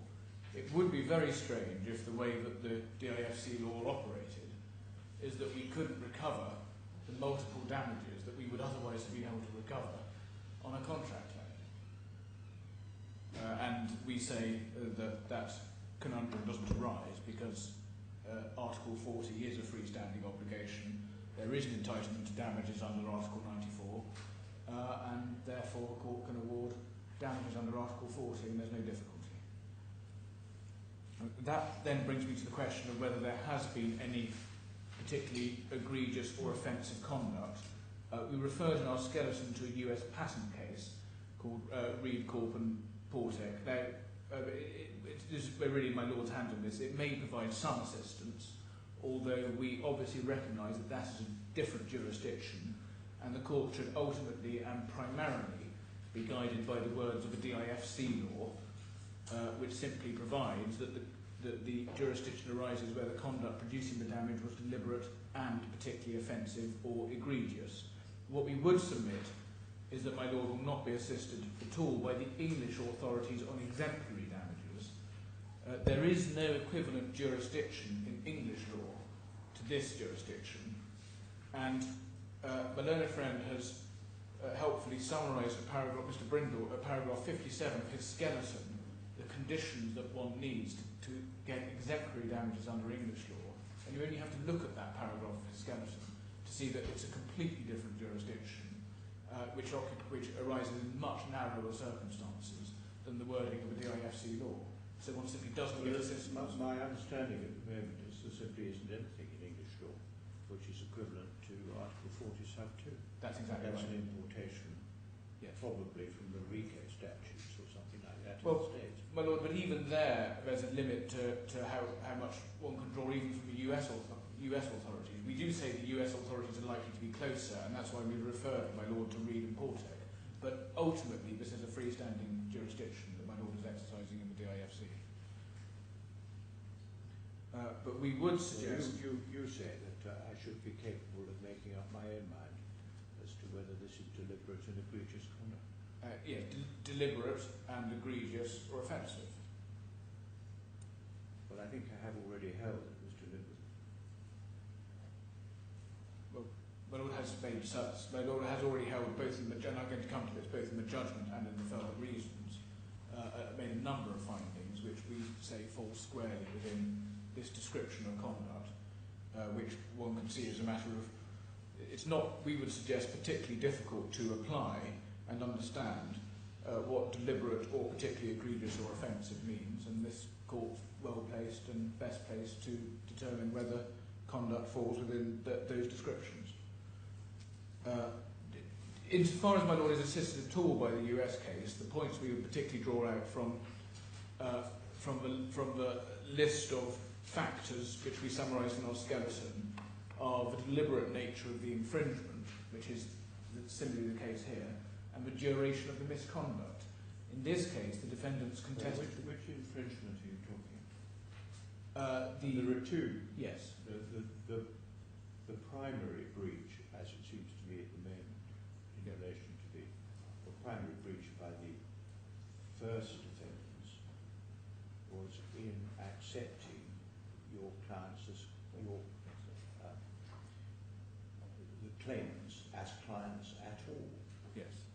That is, I find, is something that the law prevented. Yes. And that is, my Lord has already found... That's the first breach, yes. if you like. The second breach is whether, if they had been entitled to accept them, they had exercised the requisite degree of care in selecting investors. My Lord, yes. On that, you don't really get to the second breach once you come to the conclusion is that they shouldn't have been dealing with them at all. Second breach is relatively immaterial. my Lord, yes. And the finding in the judgment is that the first breach was deliberate. Yeah. And the second breach, I don't have a finding in the judgment that it was deliberate. My Lord says it was reckless. And I can show my Lord that. But certainly related to the first breach, the finding is already in the judgment that it was deliberate. And indeed, that was reiterated. I'll come back to the main judgment in a minute. But that was also reiterated by my Lord at paragraph 17 of the reasons attached to the October order, which is at tab 6 of bundle A. Well, it's the basis on which I ordered an indemnity cost. My Lord, yes, and exactly, and paragraph 17, the court reiterated that this was a deliberately acting in breach of the regulatory regime, in particular in accepting clients, and that was a reiteration of what was in the judgment. My Lord also held at paragraph 17 of that order, but there was deliberate malpractice with intent to deceive, and at paragraph 18, my Lord held a deliberate attempt to avoid compliance and deliberate falsification of the records. And the reference to the judgment was at paragraph 307, where my Lord again said deliberate breach. And indeed, paragraph 307 also deals with reckless in relation to the other breach. There are compounding factors in addition to those plain findings by my Lord. These include, first, that there was deliberate falsification of documents, and that carried on well into the litigation. My Lord may recall that the original basis on which the defendants tried to shut out the claimants in this case was by telling their own solicitors, Baker and Mackenzie at the time, that these were documents which had been filled in by the claimants, and that was a complete answer to the claim. It was also compounded by the decision not to call Mr. Nair. It was because it was felt his evidence couldn't be relied on. It was compounded by Mr. Alia defending the first defendant's conduct to the last by resisting all our allegations in the litigation, and indeed seeking to brush off in his evidence the deliberate falsification of the forms and engage in evidence which was exculpatory speculation about what might have happened. And as my Lord has already held at paragraph 19 of the October reasons, the first defendant ought to have accepted it had no basis for disputing that it was in breach of the regulatory regime. And this is particularly egregious, especially, of course, given that the first defendant is a regulated entity. So when one asks how long has the egregious conduct persisted until, it persisted right through until trial, and indeed there's currently an appeal. One of the tests one sees in the US patent case is what remedial action has a defendant taken to remedy its egregious conduct. Well, here, none whatsoever. Further compounding factors are that Mr. Walia defended the defendant's conduct by being an unreliable witness. The first defendant was in large part dependent on Mr. Walia, and his evidence was pure speculation. And there are, just to give my Lord some references to the judgment, it's at paragraph 166, 189, 181 and 183 of the judgment, where my Lord held he was an unreliable witness, no interest in assisting the court, and his evidence was self-serving, evasive, self-contradictory and unreliable. And there's also the point that Mr. Walia's financial interest in the first defendant didn't emerge until cross-examination, and although it had a significant bearing on how the court might want to treat his testimony. And it wasn't just the oral factual evidence, the documentary records produced by the first defendant were pitiful, and there was a remarkable paucity of documents given the size of investments and the lending, and no notes of any of the meetings or telephone conversations that were relied on. There was also the expert evidence, which was replete with errors, and where it turned out the expert, Miss Dr. Fitzgerald, had no retail selling experience at all. And if I could just draw one other point to my Lord's attention, which is that it is open to my Lord to regard the conduct as more egregious in respect of some claimants than others. So obviously my primary case is there should be the maximum amount of multiple damages in respect of all claimants. If my Lord were not with me with that on all cases, we would say certainly that the conduct in relation to C2 and C3 was especially egregious, and at the very least they should have the highest multiple of damages available. My Lord, unless I can be of further assistance. Thank you. You're going before Mr. Black on this? Yes, Lord, I am, if that's convenient. Well, I confess to having a slight concern about time. We reassured your Lordship yesterday that we were going to get through today. My friend's been going for an hour and 20 minutes. He said he was going to go for 10. I will obviously do my best to be as quick as I can. It may be that my learned friend will have a very limited time for a reply, but I thought I ought to point that out. I hadn't expected such a lengthy continuation this morning. It puts me under a certain amount of pressure. Well, can I start with an overview of what we say are the most important and central points, and then go much more quickly through the skeleton argument, which we still say sets out most of the points we want to make. Well, what I am interested to know about is the dispute on the numbers, because I do want to have materials to get the numbers right. Of course I will deal with that. But as your Lordship will see, our approach to this is that quite apart from the numbers, there are points of principle which should require your Lordship to not to award what is sought. So, Lord, I can't redo it in reverse order. I'm surprised to think that, to know that I think that quite a lot of what you're arguing in your skeleton argument are matters that I've already decided. Well, I will obviously have to persuade your Lordship, seek to persuade your Lordship otherwise. But I don't think I can, without making my submissions unintelligible, start with the figures. But if your Lordship hurries me up when I'm dealing with pre-figures matters, then obviously be hurried up. I'm trying to hurry you up. I just thought it might be of use to you to know what I was interested in. Because well, if you want to spend time on things I'm not interested in, what's the matter for you? I do understand that. But our most important points in our submission are not points about detailed figures, which in fact have to a large extent narrowed, and perhaps will further narrow in the course of our submission. So, Lord, this is a quantum determination, and that's why I'm anxious to determine quantum. Lord, it is. But in order to decide quantum, we say you have to decide issues such as causation. Indeed, your Lordship a moment ago said you saw your task perhaps as to be deciding what loss resulted from certain conduct. We say resulting from must betoken a proper causation approach. and therefore, if as a matter of causation some of those losses are not legally caused by the acts or omissions, then we say they're not recoverable. And I will try to remain trackers. Well, Lord, I'm certainly happy to be interrupted and told to move on, but at least can I explain. Fortunately, on a lot of this, we have set it out fully in the skeleton, and I'm conscious of your Lordship's primary concern. I can take you through that, I hope, reasonably quickly. Your Lordship would have read that. And unlike the learned friend, I'm not, in the sense, I'm inviting you to start again and rather ignore the skeleton. I'm following the skeleton. But well, we say that this, and perhaps I'll just start with this overview and then come to it. We say that the most that the claimants can achieve in this determination is to recover, on top of the losses on the investments which have already been ordered, the financing costs of those investments.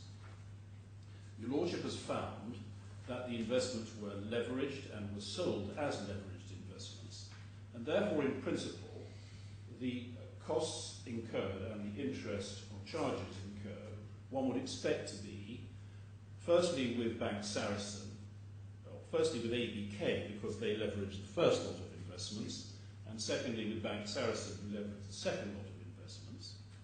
And one would expect in the first instance those charges to be recoverable up until the times, at least, when the investments were realised. And we know that the investments were realised in October 2008. Now, why should there be further interest after that? Now, firstly, we accept that it's not a simple matter of stopping the clock at October 2008, because realisation of the investments would not necessarily immediately repay the monies borrowed in order to finance those investments. And so we're not stopping the clock at October 2008, and we are content to let the matter run till December 2009. My Lord, I have never suggested and do not suggest that December 2009 is not an important date. My point, which Your Lordship says is an advocacy point, good or bad one, related entirely to the question of the excuse put forward as to why bank statements were not produced. Your Lordship may or may not think that's a good point, but I've never pretended and do not pretend that for the purposes of calculation of the damages, December 2009 is not an important date. I accept it is. Now, the problem with the case is that interest has continued well after December 2009, and indeed is still continuing and may continue on the way that the matter is put by the claimants, effectively indefinitely into the future, subject, of course, to any self-denying ordinance that they may put upon themselves.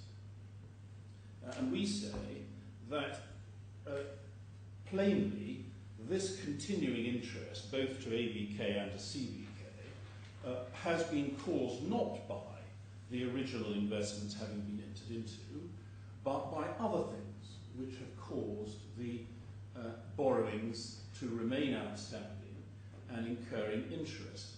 And three things have really come to light in the course of the debate.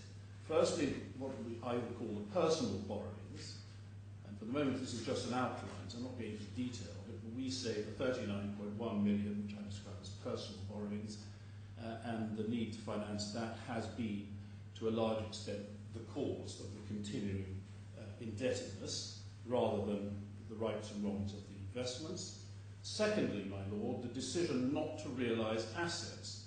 We say it's quite clear from the evidence, including the evidence you heard yesterday, that the claimants prefer not to realise assets, which they have in large number, but to keep those assets, even if they're mortgaged, and keep the indebtedness running with their banks, that's ABK and CBK. And thirdly, we say the refinancing with CBK is another cause, and these are all matters which in law we say are the true cause of the continuing and indefinite interest payments, rather than the failings of the defendants in relation to the investments. Now, my Lord, the fact that this is right is we say highlighted by the difficulty which emerged at the end of yesterday's argument and indeed continuing this morning. The claimants are in because there must be something wrong in submitting the claim that this interest can just carry on forever. They may never pay the ABK loan back. They may never pay the CBK loan back. They may continue to roll it over for years. And according to them, they can carry on claiming that interest against our investments made through Bank Sarasin. And we submit that is just, it's got to be wrong. The interest which they should be claiming is that which results from the entering into the investments, which is essentially the leveraging costs, which certainly are part of the claim that's made, but only a part. And the difficulties that they are in are illustrated by the fact, as has become clear, that the claimants are, for reasons which they haven't really explained with any clarity, not claiming the principal amounts of the loans, not even the 27.5 million. Now they put that as if it's some sort of kindness to us that they're not claiming that. But on their approach, surely if they're right, they would be entitled to say, which they don't say, that the principal amounts of the loans, in particular the 27.5 million, are themselves claimed because they were caused by our acts or defaults. But they don't claim that. They only claim the interest on them, which is very peculiar indeed.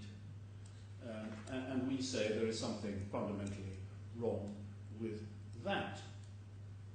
Now we say that they clearly could have paid ABK in round about, let's say, 2009, and we say that the wealth that they had was plainly adequate to enable them to do so. When I asked Mr. AlKhorafi about this yesterday, he didn't so much deny that as to say, well, the value of their investments had fallen by as much as a half as a result of the global crisis, and therefore that was a factor.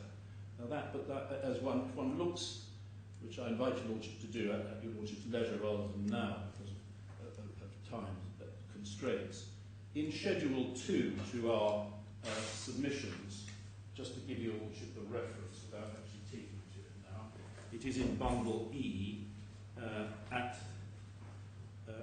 the end in tab 78A of Bundle E at page 1481-25.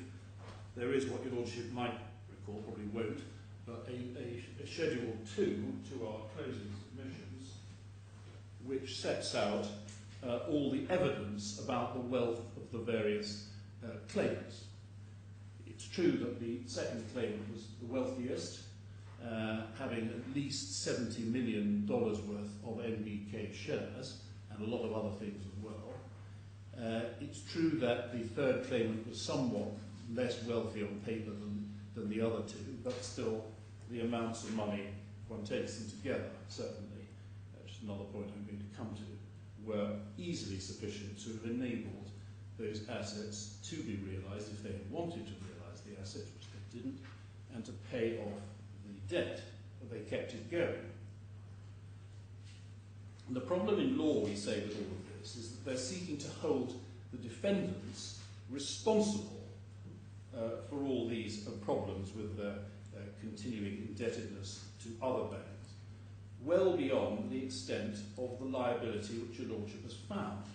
Your Lordship has found the two things that you quite recently have just reminded us of. Firstly, there shouldn't have been any investments in the first place, and secondly, they were unsuitable. That's what your Lordship has found. Your Lordship has found nothing beyond that. Your Lordship has certainly not found anything in relation to the 35 million personal loans, or 39 million if that's the right figure, or anything to that effect, because it wasn't necessary for your Lordship in your decision to do so, and there is no finding that that is in any sense the responsibility of the defendants. Indeed, there is no liability has been found at all in respect of any loans taken out beyond the leveraging of the investments. So, Lord, that's, in a sense, introductory, and I just wanted, because that point underlies a lot of our, indeed most of our submissions as to what the extent is of the damages that your Lordship ought to be awarding. And Lord, with that, can I now go, because I think this is going to enable me to do this quicker than otherwise, through, not by reading it, but take your Lordship through the skeleton of certain parts of it, where your Lordship will see, and hopefully I won't need to do it at enormous length, what we say about various points before I come to the figures. So could I ask your Lordship to go to our skeleton, please? Now we set out, before I come to these points, start at paragraph 8, which I appreciate is what your Lordship's really interested in, which is the differences on the figures, which I will come to in the light of the various points raised, but just to remind one of what the areas of difference are in paragraph 8. As my learned friend Mr. Black said a moment ago, he is going to deal with the detail in relation to the Bank Saracen, the first item there. As far as the second item is concerned, that is ABK interest up until the 14th of December 2009. And I can confirm, as my learned friend rather invited me to, in the light of his submissions and consideration of our plea here, I do not persist in the point we make over the page on page 7 of the skeleton, the second part of the first of the second box, where we say the defendant's case is the amount is 0 due to inadequate documentation. Now, in relation to the, just has this clear before we go on to any more. So I can cross that out. You can cross that out. I do not persist in that in relation to the period up to 14th December 2009. I do persist in it in relation to later interest charges, which is the third box. And for that reason, we still say there's a naught in there. Well, if it helps you, Mr. Rifai, my present view is that the first and second claimants did not incur interest charges after the 14th of December. No, they didn't. I mean, this is the third claimant only, I think. The interest charges after 14th December, as it seems to me on the material that I've seen so far, were the liability of the third defendant. Yes. Third claimant, and not the first and second claimant. That's right. And I think that emerged earlier this morning, but that is in fact, I think, common ground now between the parties. But still, my Lord, we still say that in relation to the claim, albeit it's a claim for the third claimant only, after December 2009, that has been inadequately proved and there is inadequate evidence of it. No statement.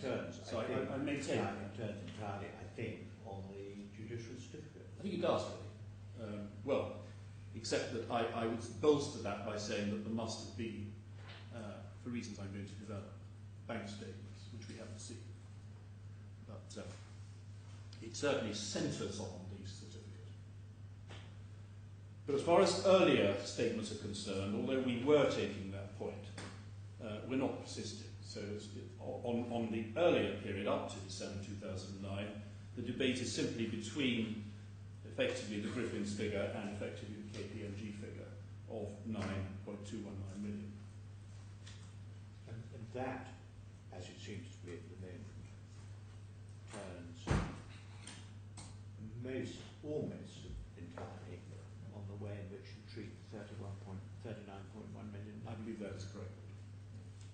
Which is, I mean, there may be some arithmetical tweaks, but essentially, there may be. I think there are less arithmetical tweaks in that context than there are under the first head, funnily enough, Bank Saracen, where there are quite a lot of arithmetical tweaks. But I think your Lordship's right in your observation just so on arithmetical tweak. Well, there may be no offence if there's one, but I think your Lordship is essentially right in your observation. that turns on the question as to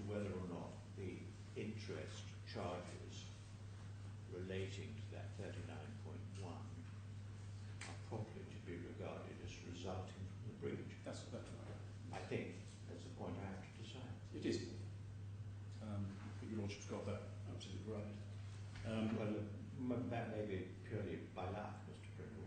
No, well, it's not. I'm sure it's not by luck at all, because we should work it out. I think that is certainly essentially that item turns on that question. Whereas the next item, the later interest, we do have our complaint about lack of evidence as well. Then there's the question of the CBK. The next box I don't think I need to say anything more about. CBK, we say that's too remote and or not caused for reasons that I'm going to develop, Your Lordship, I think, anticipates. But there's not much figure work there, if you like, of complexity. So in fact, most of the difficult figure work comes in the first head, actually, which Mr. Black's going to do with, because he's much better at figures than me. Well, it had occurred to me that that was why he was being left to deal with it. Now, Lord, can I come then to follow on from there, come back to that detail when I've developed the, hopefully reasonably briefly, the points of principle in the next section. Now, the first point is the pleading point. Now, obviously pleading points are unpopular, and my learned friend has effectively just simply brushed them aside as if they weren't there. We've set this out very fully in paragraphs 9 to 18, and my Lord, I make no apology at all for making these points. And we, as we set out here, you also will have read this and you've seen the material we rely on. The journey that we've gone from the original pleaded claim through to the case as opened by my learned friend at the trial, to the case as put forward after trial, to yet further claims in December, yet further claims even in the week before the hearing, is an extraordinary journey which is wholly untracked by any changes to the pleadings. Now, it can't be said we haven't taken these pleading points, because we have. We've taken them repeatedly. Mr. Black, in fact, has probably done it even more assiduously than I have. We've continually said it's not pleaded, should be pleaded, and the claimants have continually, effectively, brushed it aside, so they don't need to. It's not necessary, not important, and haven't done so. I have to say that I was surprised, given what we had said, that they didn't come up with a pleading now, last week, and said, look, here it is, if you're making these pleading points, here it is, here is an amendment, and you suffer no prejudice by us making it. That's what I was, in all honesty, expecting, but they haven't even done that. They have made their bed in the proposition that the pleadings don't need amending. They have not received from your Lordship any ruling on the question of pleadings. They haven't asked for one. No, they haven't. They haven't asked for one, and none has been given. And so the point, which we set out here, remains in our submission valid. And so that's what we say in paragraph 12 of the skeleton. The court has never ruled on our objections. I'm not saying that as a criticism, I'm just saying that this is a fact. Indeed, when we came before your Lordship in January, yet again we were complaining about the pleadings. And my learned friend's point on that, and I'll take you to a little bit of the transcript, which we refer to in paragraph 16 of our skeleton, was to say, well, we could make pleading points at this hearing. Can I just show you, Lordship, what my learned friend said there in bundle F6? Bundle F6, it's noted at 16.2 of our skeleton.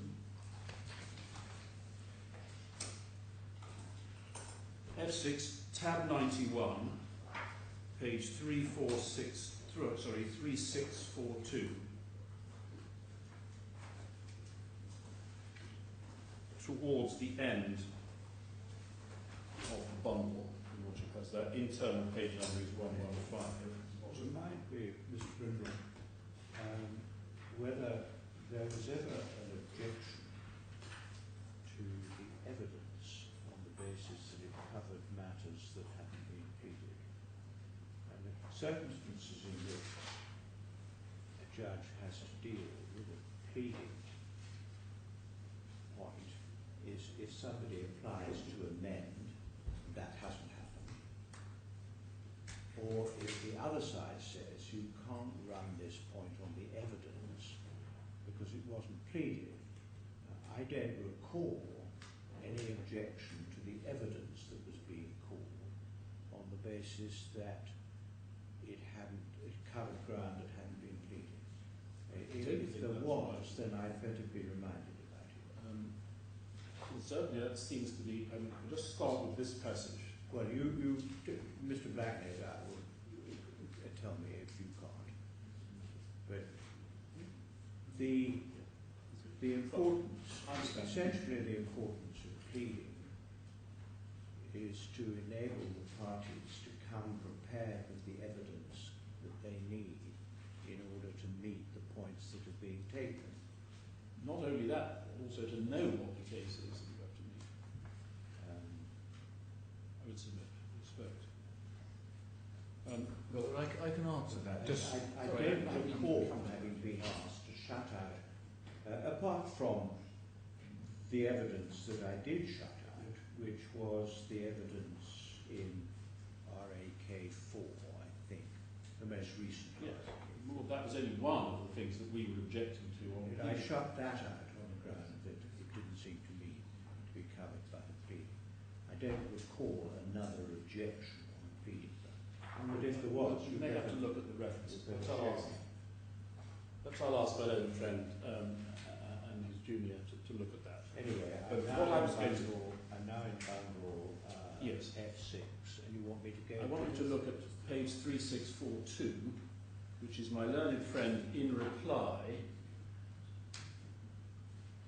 You remember there were two applications. One, his application to put in new evidence, and our application to exclude the evidence. You remember. And then at the top of page 3642, he said this: "My Lord, the next point I want to make is that both Mr. Brindle and Mr. Black have made various submissions about the pleading. Now, these are submissions that can be made at the quantum hearing. And indeed, you start on the previous page. He wants me to start. Just the first few words, first few lines on my Lord, if I could deal first. Yes. So he says, "My Lord, if I could deal first with the reply on my application." My Lord, the next point I want to make is both Mr. Brindle and Mr. Black have made various submissions about the pleading. Now, these are submissions that can be made at the quantum hearing. And indeed, I understand my learned friend Mr. Brindle has been conceding that point when my Lord asked him about what were his objections in relation to the ABK position and the interest certificate. But Mr. Black, and I think that this should say, I rather got the impression, Mr. Black was not conceding that point. In my submission, the pleadings objection can be made at the quantum hearing if they want to. And then he says, but in any event they are bad objections, and he deals with them on their merits, and he says, we have pleaded that this is, pleaded extensively in the pleading, this is a no transaction case. We, in my submission, were never to be held at this stage to the old form of Appendix B of our particulars of claim. That was the very original pleading, which has never actually been amended.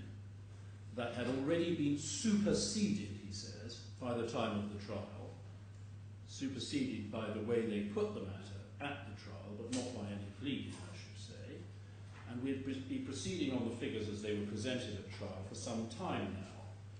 And we, the claims we want to make and the evidence we want to put in, are well within the order in paragraphs 3b and 5b. It's a different point from the pleading point, I submit. And it really is, in my submission, a technical and not meritorious objection to run a pleading point at this late stage. Well, with respect, if he's going to take that position and still not, despite what he knows of pleading objections, amend, then he's stuck with it. We are now at this hearing, and as he said, we can and do make pleading objections, which I'm now making. And it's hard to see what the answer is, given that even now there is no application to amend. And in my submission, it would be quite wrong to say, well, we've been proceeding for some time on the basis of what was said at the trial, which has itself been further considerably expanded by later pleas, as we set out in our case. and just say, well, the pleadings really don't matter, we've moved 1 million miles away. It's certainly not enough, we say, for him to say, well, we're putting our case on the no transaction basis, and that's really all we need to plead. Because putting your case on a no transaction basis isn't pleading your heads of loss. It is simply giving the basis for your claim. And we make that point in paragraph 40 of the skeleton, which I adopt. So, why have they not amended? They should have done. There is no application to amend even now, and the pleading objection in my submission must succeed. And that's a box that they've put themselves into. And that's that. And it's set out in full in the skeleton. I won't say any more about it. Can I move on then to the next point we make? And if that's that, do we need to move on? Well, I have to accept the possibility that you may not accept that submission. That may not be that. Now, my Lord, the point that's, in a sense, a quasi-pleading point is the paragraph, the short point starting at paragraph 19, which is that even if my learned friend can have his approach that, well, he argued the case at trial on a certain basis which diverged from the pleading, but in a sense set a new standard, there are still other matters beyond that which have been the matter of pleading objections repeatedly on our side, which are set out in paragraph 19 and are now familiar to your Lordship. And so we say even if he can have the case on some sort of quasi-pleading constituted by his trial opening, he's gone well beyond that, and that certainly shouldn't be allowed. So that's a short point, which doesn't require perhaps too much elaboration. Now the next point, Lord, moving on from pleadings, is a point which I know your Lordship understands, but the merits of it, we say, are important, which is the scope of duty point. Now, my Lord has suggested, indeed my learned friend has clearly submitted, that for us to argue that any of these heads of loss fall outside the scope of the duty is not open to us because of your Lordship's decision so far. Now, that, we submit, is not right. We deal with that in paragraph 28. What your Lordship has decided, and which we are stuck with, is that in relation certainly to the damages claimed for the lost value of the investments, the 10 million that's already been awarded, that the particular matters set out in our paragraph 28a, the effect of the global crisis and other points such as that the true cause of the margin calls not being paid was the acts of the claimants themselves. Those points are certainly not open to me now to argue either as causation or scope of duty points. They are matters which in a sense one simply reserves for any appeal, and I can't in this court revisit those points. But my Lord, what we are arguing today is very different and didn't arise in front of your Lordship, which is that the further claims we're now looking at, which were barely touched upon in Lordship judgment, only referred to in the last few paragraphs where you left them over, as you later clarified for this further hearing, that those claims, the further interest claims that we're now looking at, they are not within the scope of the duty of the defendants, which your Lordship has found to have been breached. And that's what we set out in paragraphs, the rest of paragraph 28. Now, can I dispose of 28 too, my Lord?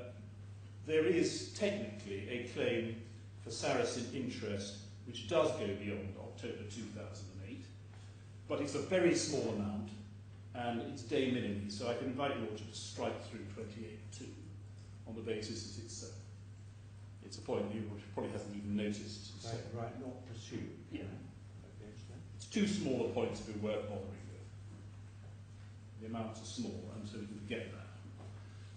The important points are in 28.3 and 28.4 that we do submit that the interest and charges after the date of the liquidation of the notes, although, as I say, we don't stop the clock exactly at October 2008, let it run for a while after that, was outside the scope of the duty, as it was not reasonably foreseeable at the time of entry into the contract, or the non-contract, as the Lordship has found it to be, the purported contract, that the claimants would maintain the ABK borrowing after the notes were sold, and therefore keep on incurring interest and charges. And this is the point. Is it really within our responsibility, given what your Lordship has found against us, to effectively keep the claimants in a perpetual position of not being indebted to banks and thereby incurring interest? And we say no. And we say no even more so in relation to CBK, where a further later refinancing decision was taken. We say in paragraph 29 that the claimants contend that they maintained the ABK borrowing and took out the CBK borrowing as they couldn't afford to repay, and you see that, and we also heard a little bit more about that from AlKhorafi yesterday. We do not accept that the claimants could not repay the ABK borrowing. They have, despite requests, provided no disclosure to support that assertion, and further, in other contexts, they positively contended that they're extremely wealthy. There's another reference there to Schedule 2 to the closings, which I've already mentioned in footnote 38, and also to the statement that I put to Mr. Khorafi yesterday in cross-examination, which is referred to at 37. So we say that it fails on, you could call it scope of duty, foreseeability, remoteness, causation. These heads all interplay. Lord Denning thought they were all the same, but later jurists have said we have to separate them out, but they cover very similar territory. And I don't have very much to say as to whether it fits under scope of duty, remoteness or causation. Well, the question I have to decide, I think, under Article 94, is whether the loss results from the breach of duty. Yes. Those are the statutory words, aren't they? Yes, exactly.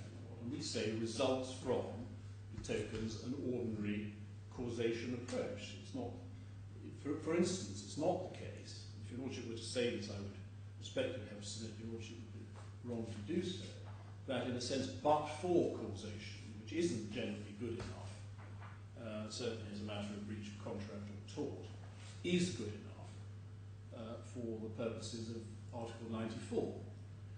That would, in my submission, be wrong in law to draw that conclusion. Well, resulting from is not much different from caused by. In the law, in the DIFC, under this regulatory statute. Yes. That's the question I have to ask myself. Yes. I'm not trying this case in accordance with English law. No. I'm asking myself whether, given the words used in the regulatory law, the loss claimed results from the breach. Yes, I accept that. But the question then is, what does that mean? What is meant by result from? If that, it would be wrong to say that merely but for is good enough. Result from, I submit, means results from in the sense that the causation test that I argue for is satisfied. It's quite an important point of principle. Because if your Lordship were right to suggest that, well, but for causation is enough, then that would, I submit, widen the intended scope of compensation under Article 94 beyond what it would be reasonable to suppose that it was intended to do. Well, I think we have a good example of this in the present case, as your Lordship's exchange with my learned friend showed earlier about the $35 million loan. Now, my learned friend was putting it slightly differently, I suggest, to the way my Lord was putting it. My Lord was saying, well, is it possibly enough to say, I know your Lordship was only exploring it, but is it possibly enough to say that if the claimants hadn't been in bed with Sarasin, so to speak, as a result of the investments, they wouldn't have taken out with them the $35 million loan?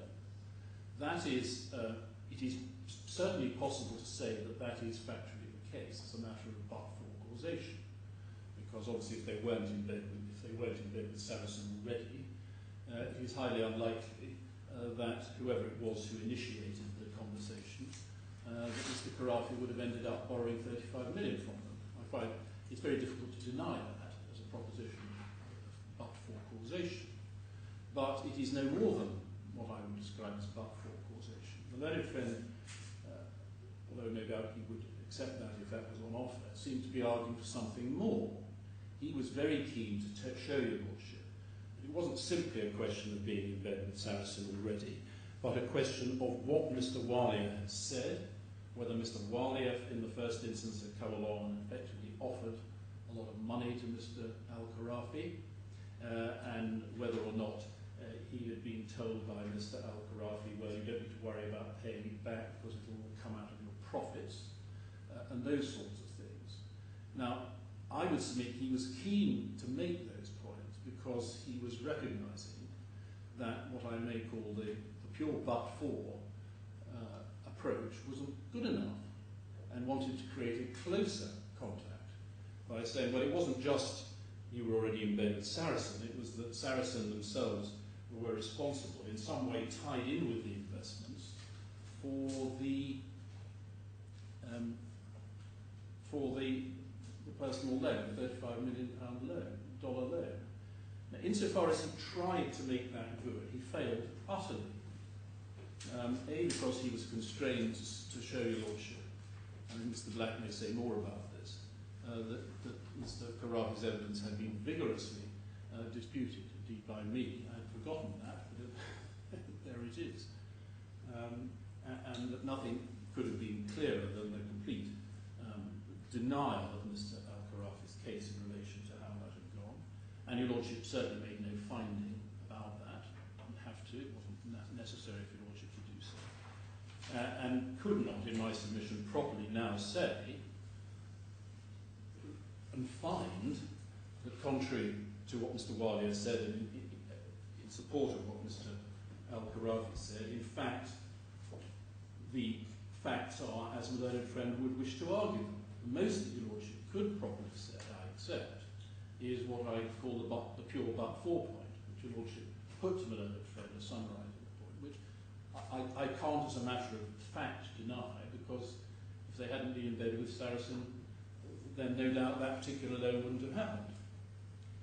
Of course, what we do say to that, and one reason why we say that but-for causation is not good enough, is we say, well, okay, if they hadn't taken out the loan with Saracen, they'd taken out somebody else.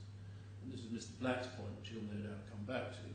Mr. AlKhorafi needed to fund his business interests from somewhere. And if he hadn't gone to Saracen, he'd gone somewhere else. It didn't really matter which bank. In fact, it was Saracen. But that is, in a sense, neither here nor there in terms of the test your lordship has to follow. Well, I don't think there's any evidence which throws light on whether he would have gone somewhere else. If he had, whether he would have got the loan, and whether he would have got it on what terms. I just don't think there's any evidence. No, what there is evidence of, and so I don't want to trespass too much on Mr. Black's territory here, but what there is evidence of is his need for paying a lot of expenses that he had, and business needs that he had, nothing to do whatever with the investments. But I will leave this to Mr. Black to follow through. I think your lordship's right, there's no evidence as to any particular availability of funds from any other bank. I agree with that. There's evidence as to his need for money. Sorry? The difficulty in relation to but-for causation is perhaps very well illustrated if you compare the judgment of Sir Thomas Bingham, or Lord Bingham, as he may have become by then, in the Court of Appeal in Samco, and the speech of Lord Hoffman in the House of Lords. I mean, it is, I think, probably a very rare case in which somebody says of Lord Bingham's judgment, of course course you're wrong, because you shouldn't have started from there. Not many would be that bold, but it rather illustrates the acute difference in thinking and approach. I accept that. Yes. I mean, it's a very acute problem in this type of case. It is. I had to explore all of this in a series of cases relating to building societies suing solicitors and surveyors in the early 90s, which was about the time that Samco was being decided, following the crash in the United Kingdom, or in England at any rate, the early 90s, where lenders who would lend happily on the basis that property prices could only go up, and therefore it didn't really matter whether the property leaked or was going to fall down, or the borrower was completely impecunious because you'd always get your money back. The property went back. Suddenly found that wasn't actually how the real world worked, and turned to see if they could sue other people, and they found, not surprisingly, that many of the transactions had been entered into on the basis of an inadequate surveyor's report or an inadequate solicitor's report. And so it became necessary to deal with this question, but for. And you'll find there's a certain amount of discussion and analysis of just when but-for causation applies and when it doesn't. Yes. Samco was a case in which House Laws held it didn't. But you'll find if you look at the building society cases that there are circumstances in which it does. Yes. Nobody's going to trouble me with all of those, but you mustn't ignore the possibility that I may go back and remind myself of what I thought in the early 90s and see if anybody's ever disagreed with it. See that. What we have done in our skeleton paragraphs 24 and 25, and I think it's worth showing you just one of those cases, is set out in this context, cases all very close to this in terms of investments with banks, how the Samco approach has been applied. I say that the Hoffman rather than the Bingham approach has been applied in a number of cases. They're all in our bundle. We looked at some of them, I think, before. But can I just limit myself? These are all very recent cases, some Court of Appeal.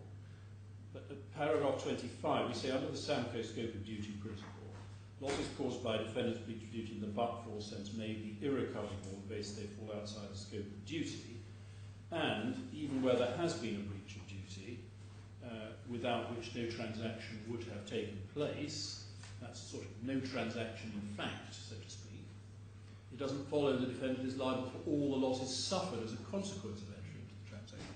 Could I just trespass on your Lordship's time just for a moment to have a look at that exactly? No, Mr. President, you're not trespassing on my time. You're actually addressing a point that I'm rather interested in. That's reassuring. I'm here. I'm paid to be here to listen to you anyway. As a litigant in person once reminded the Court of Appeal. Thank you for that. Could I go to tab 20?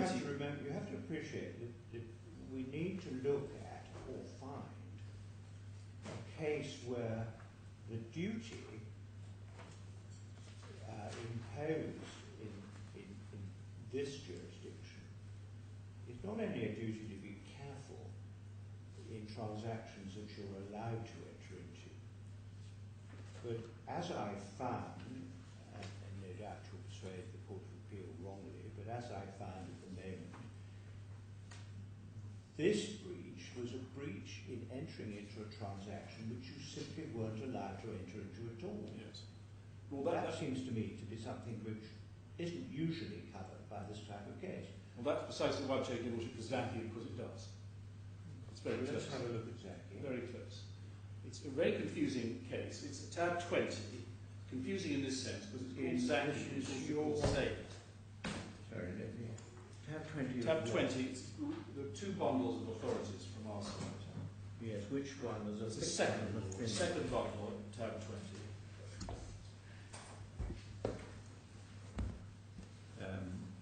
Brindle, since neither of them have numbers on them, Don't they? tell me it's the second one doesn't help very much. It's But more the- helpful to know whether it's a thick one or a thin one. No, ours should have 1 and 2 on them. The defendant bundle. Yes, those are the claimants.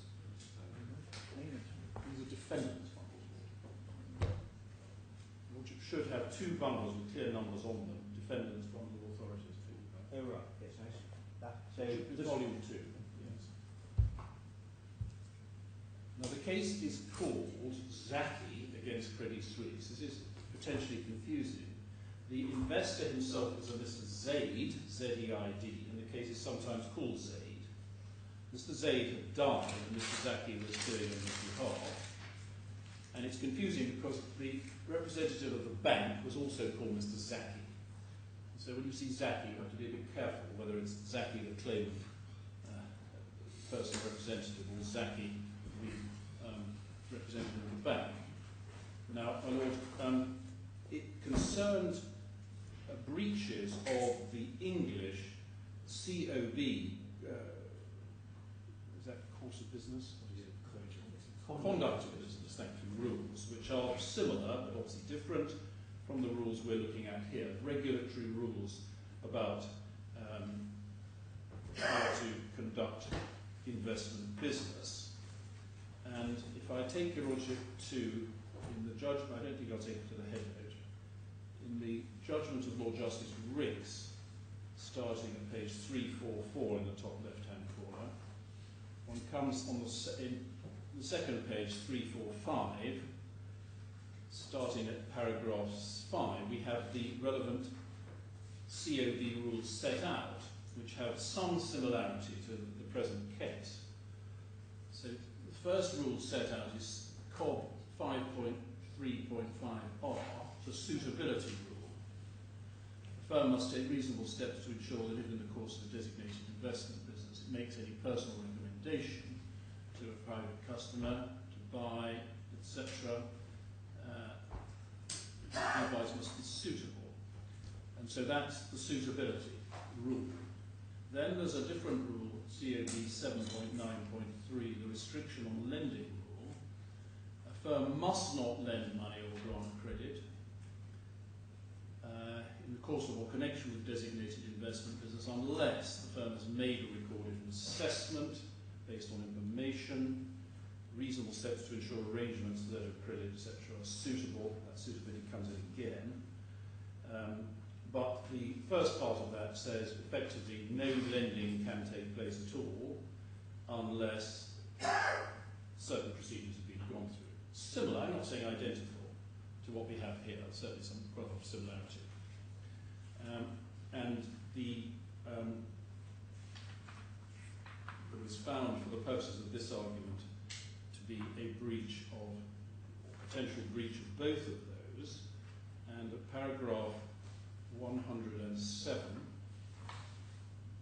starting at 103, we have a passage which I suggest is extremely helpful and relevant to the present case.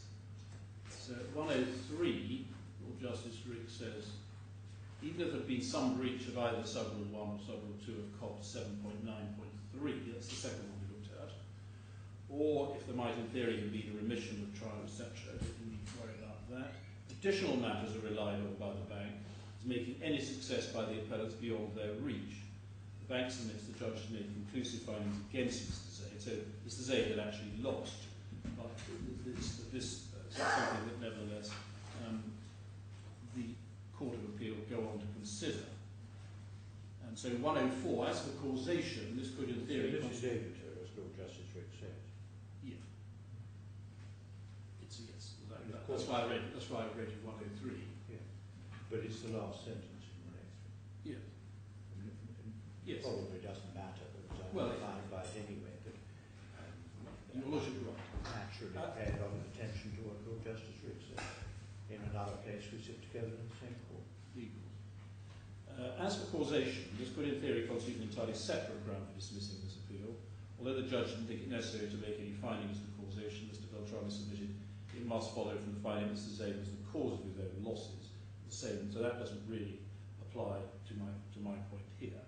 Mr. Anderson does not, I think, submit otherwise a matter of inferential fact. He has a legal submission that the position is different for the purposes of a breach under COB 7.9.3. That's basically the prohibition of dealings, the second rule we looked at, from that which obtains under 535, which is purely the suitability point. For these purposes, Mr. Anderson relies on the wording of 793, which is expressed in prohibitory terms, rather than positively mandatory terms. Thus, 793 states, a firm must not lend unless, then follow cumulative subrules 1, 2, and 3, whereas COB 5.3.5 states that a firm must take reasonable steps to ensure suitability. On that basis, Mr. Anderson submits it follows that because any lending or the arranging of lending is prohibited under the subrules, unless the subrules are complied with, any breach of those subrules renders the firm liable for the full consequences of the lending. Lord, can I then just invite your Lordship to carry on reading that? Surely you can read it quicker to yourself than I do, and then stop at the end of 106, and then I would like to go through that. You need to read. Actually, I'm not sure you do need to read 106, as the other friends, if you want you to. Yes. So if you could read, please, from where I've stopped until the end of 106. Thank you very much.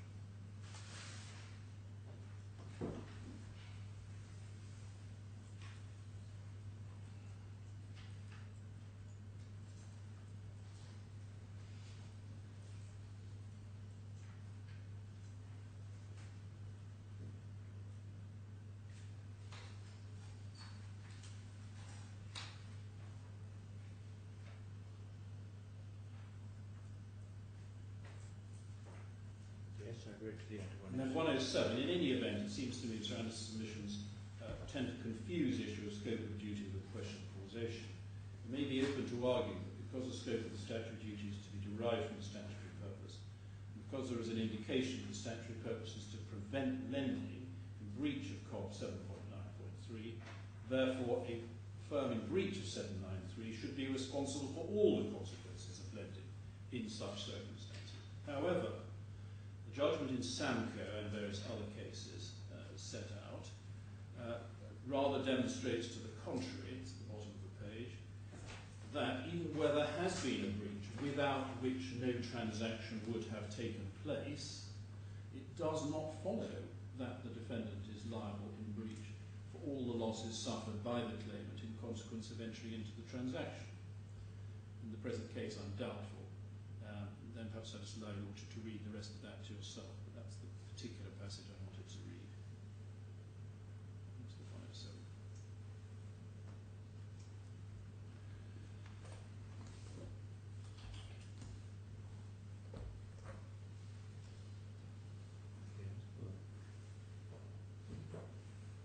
So we say that... I mean, that's Lord Justice Ricks, in a passage which he describes as overture, explaining he's doubtful about something. Well, no, he's not doubtful. Well, he says it's overture for the reason he gives him 103 and 104. I would submit that that is the approach your Lordship ought to follow here. It does deal with a particular point the Lordship was putting to me, that things might be said to be different, where you have a prohibitory rule which is broken, and you say, well, no transaction, that's the end of that. You're saying, well, that's not. And certainly, I would submit he's right to say that's certainly not what Lord Hoffman's saying in Samco. It may be what Lord Justice or Sir Thomas Bingham was saying, but as a matter of English law at least, Lord Hoffman is right and Lord Sir Thomas Bingham is not. I appreciate the Lordship may say, well, you have some freedom in this court not to necessarily follow a decision of the House of Lords in preference to one of the Court of Appeal, but in my submission there would be no good reason to take that line. Yeah, my difficulty with Samco actually is it always seems to me there's a page missing. And if you read the judgment, there seems to be a great gap in the middle of it. But I shall have to read it again. So your Lordship sees the way we put Lord Hoffman's illustration is climber's knee. Climber's knee. Well, that's only part of the reason, but it is part of it. The climber's, the mountaineer's knee always keeps coming back in. Suppose you had a position in which there was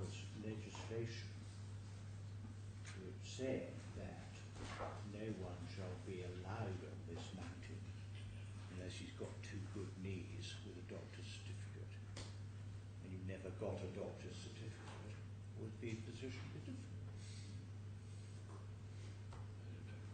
Anyway, Your Lordship has my submission on that. I think I've completed it. Well, I suppose you're inviting me to wrestle with Samco once again. Well, no, I'm inviting Your Lordship to something that's a little bit easier than that, to follow it. Yes, the difficulty about following it is that you need to understand it. Well, yes, but Lord, that's why I cited you that case. But certainly, some subject to points about Obiter, which my submission don't really go all that far. The way in which Lord Justice Rick's reasons it, and a lot of other cases in our skeleton which say very much the same thing in 2013-14 have gone to the Court of Appeal in England in relation to these investment cases. That's certainly how it's been interpreted. But Your Lordship has a submission. Well, you're taking this point to the Court of Appeal here anyway, assuming. Well, the point arises in relation to what Your Lordship's already decided, although there's a different scope of duty issues about whether or not the margin calls were unpaid for reasons to do with the general crash and other matters, which we've listed in our paragraph 28.1. So they're different scope of duty points. But I mean, at the moment, I haven't seen any reason why it should apply to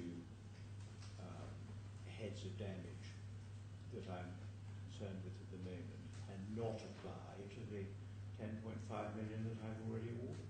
Well, the principle should apply to both, but the answer may be different. Certainly, and the answer may be different in relation to the different heads of damage that I'm now confronted with. Indeed.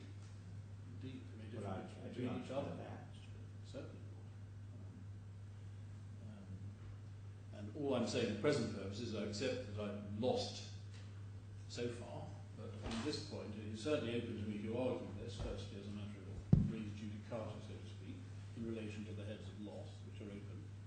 And we say, for the reasons we set out, paragraph 31 in particular, this is a good argument for denying basically all of the, we say this would deny all of the claims beyond what I've called the cost of financing the leveraging of the investments.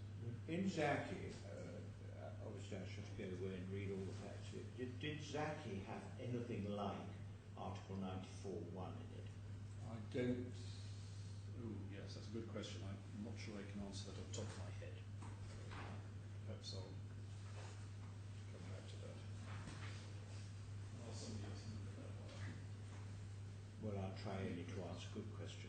But it was a good question. Not much point in asking a good question if I don't get an answer to it. No, on the lot I didn't know the answer off the top of my head, but I'm Then perhaps I shall have to work it out for myself. Well, not necessarily. Maybe that I can be It's prompted. dangerous. Maybe I can be prompted and deal with it. Now, Lord, I can deal, I think, very briefly with, as I've said, remoteness, because it covers effectively much the same ground. That's paragraphs 34 to 38 of the skeleton. I've got nothing to add, I think, on that. And paragraph 39 is to putting it on causation grounds, and I simply commend to your Lordship what we've set out there, a passage from Jackson and Powell on professional liability, 7th edition. It is in our bundle of authorities, but we set it out in full here, which shows a number of recent cases where, just picking it up at the end of this quotation at the bottom of page 20 of our skeleton, the chain of causation from the defendant's relevant failure may be broken by the act or omission of the claimant or some third party.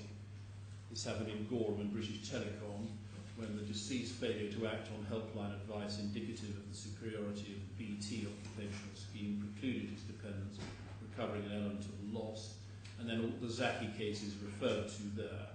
So I can put it as either scope of duty or causation, I submit. The issue is not substantially different. Now, what we do, however, pick up in this section is the particular point about the 39 million, which comes at paragraph 42.2. and I think Your Lordship has, my learned friend has explained how we put this matter. What Your Lordship might be just assisted by, and I think I ought to do it, is just to see how this works out in practice and how it affects the figures. Can I do that now, unless that's inconvenient to Your Lordship? Your Lordship sees the principle we set out in 42.2. But if we go to the spreadsheet which was added to bundle C2, in expanded form, Your Lordship may recall yesterday, I might be reminded of exactly where we put it in, but I think we put it in immediately behind attachment 12 to the KPMG report. So C2, tab 52, page 912.29, that was the spreadsheet in the bundle. Your Lordship, I hope, has put in immediately after that the expanded, and I have to say in my case, really legible. Well, I couldn't read the other one myself, but that one Your Lordship could. Sheet. Does Your Lordship have that? Yes, I didn't understand it to be expanded. I thought it had simply been blown up. That's right, expanded physically. Yeah, it hasn't got anything on it. No. When I say expanded, I meant just that you might have a chance of reading it. that's all. There's no new material. It's not expanded in that sense. But Lord, what has been done, and it creates the figures at the bottom. If I look at the top, one has three columns: Mr. Rafed, that's the first claimant; Mrs. Amrah, second; and Mrs. Alia, the third. And one looks at their indebtedness to ABK, and then the interest on it.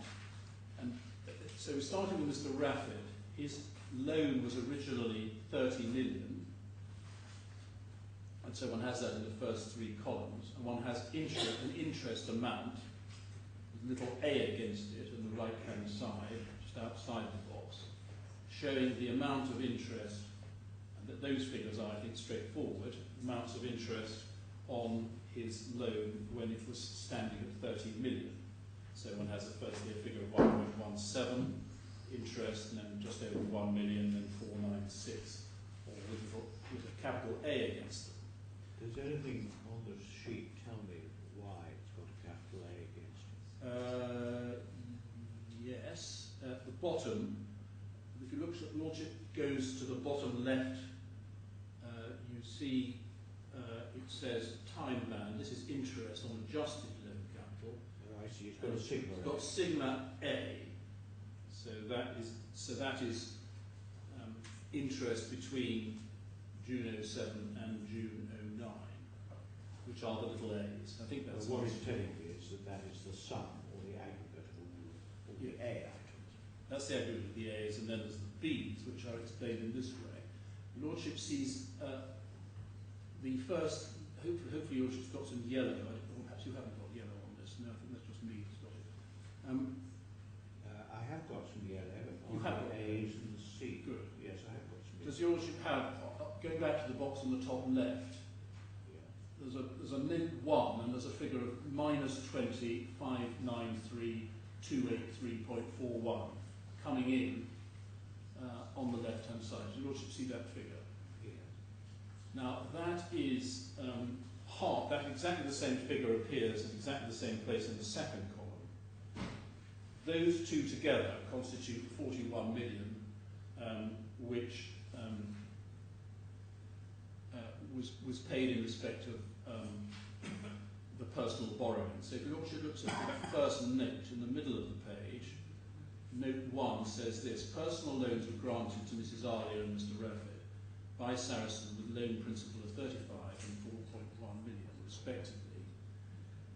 US dollars 2 million, etc. of interest accrued on those loans, which brings the total credit exposure to 41 million.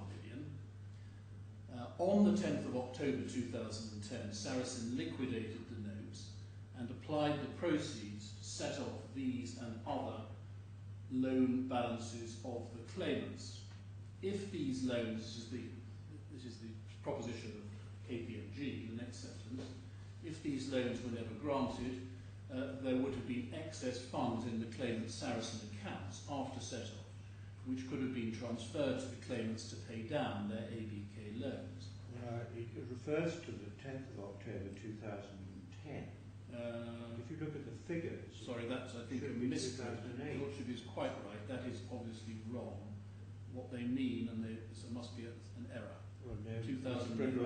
I'm really not going to substitute my view for what No, your Lordship's obviously right. KPMG means. I mean, KPMG may well have meant 2010. No, I don't understand it. No, they clearly meant 2008, because if you look at the note, this is a note to the fourth line down on the left-hand column.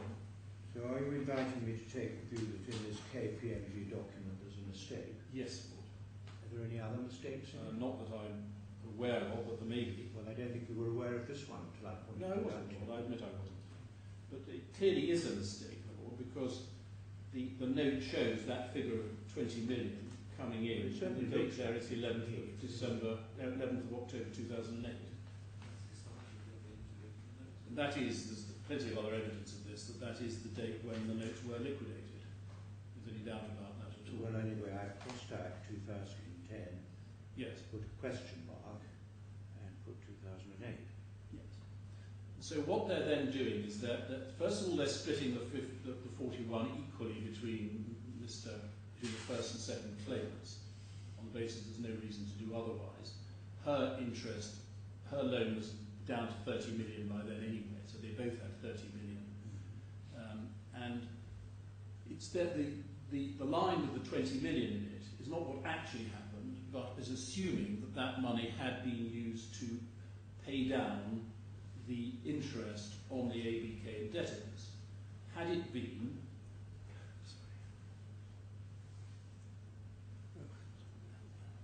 sorry.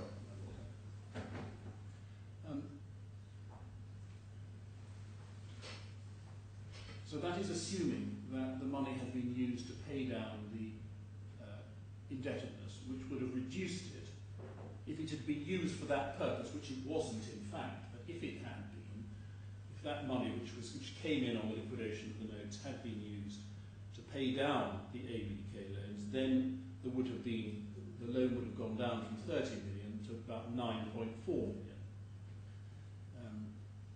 As your Lordship sees from the next line down.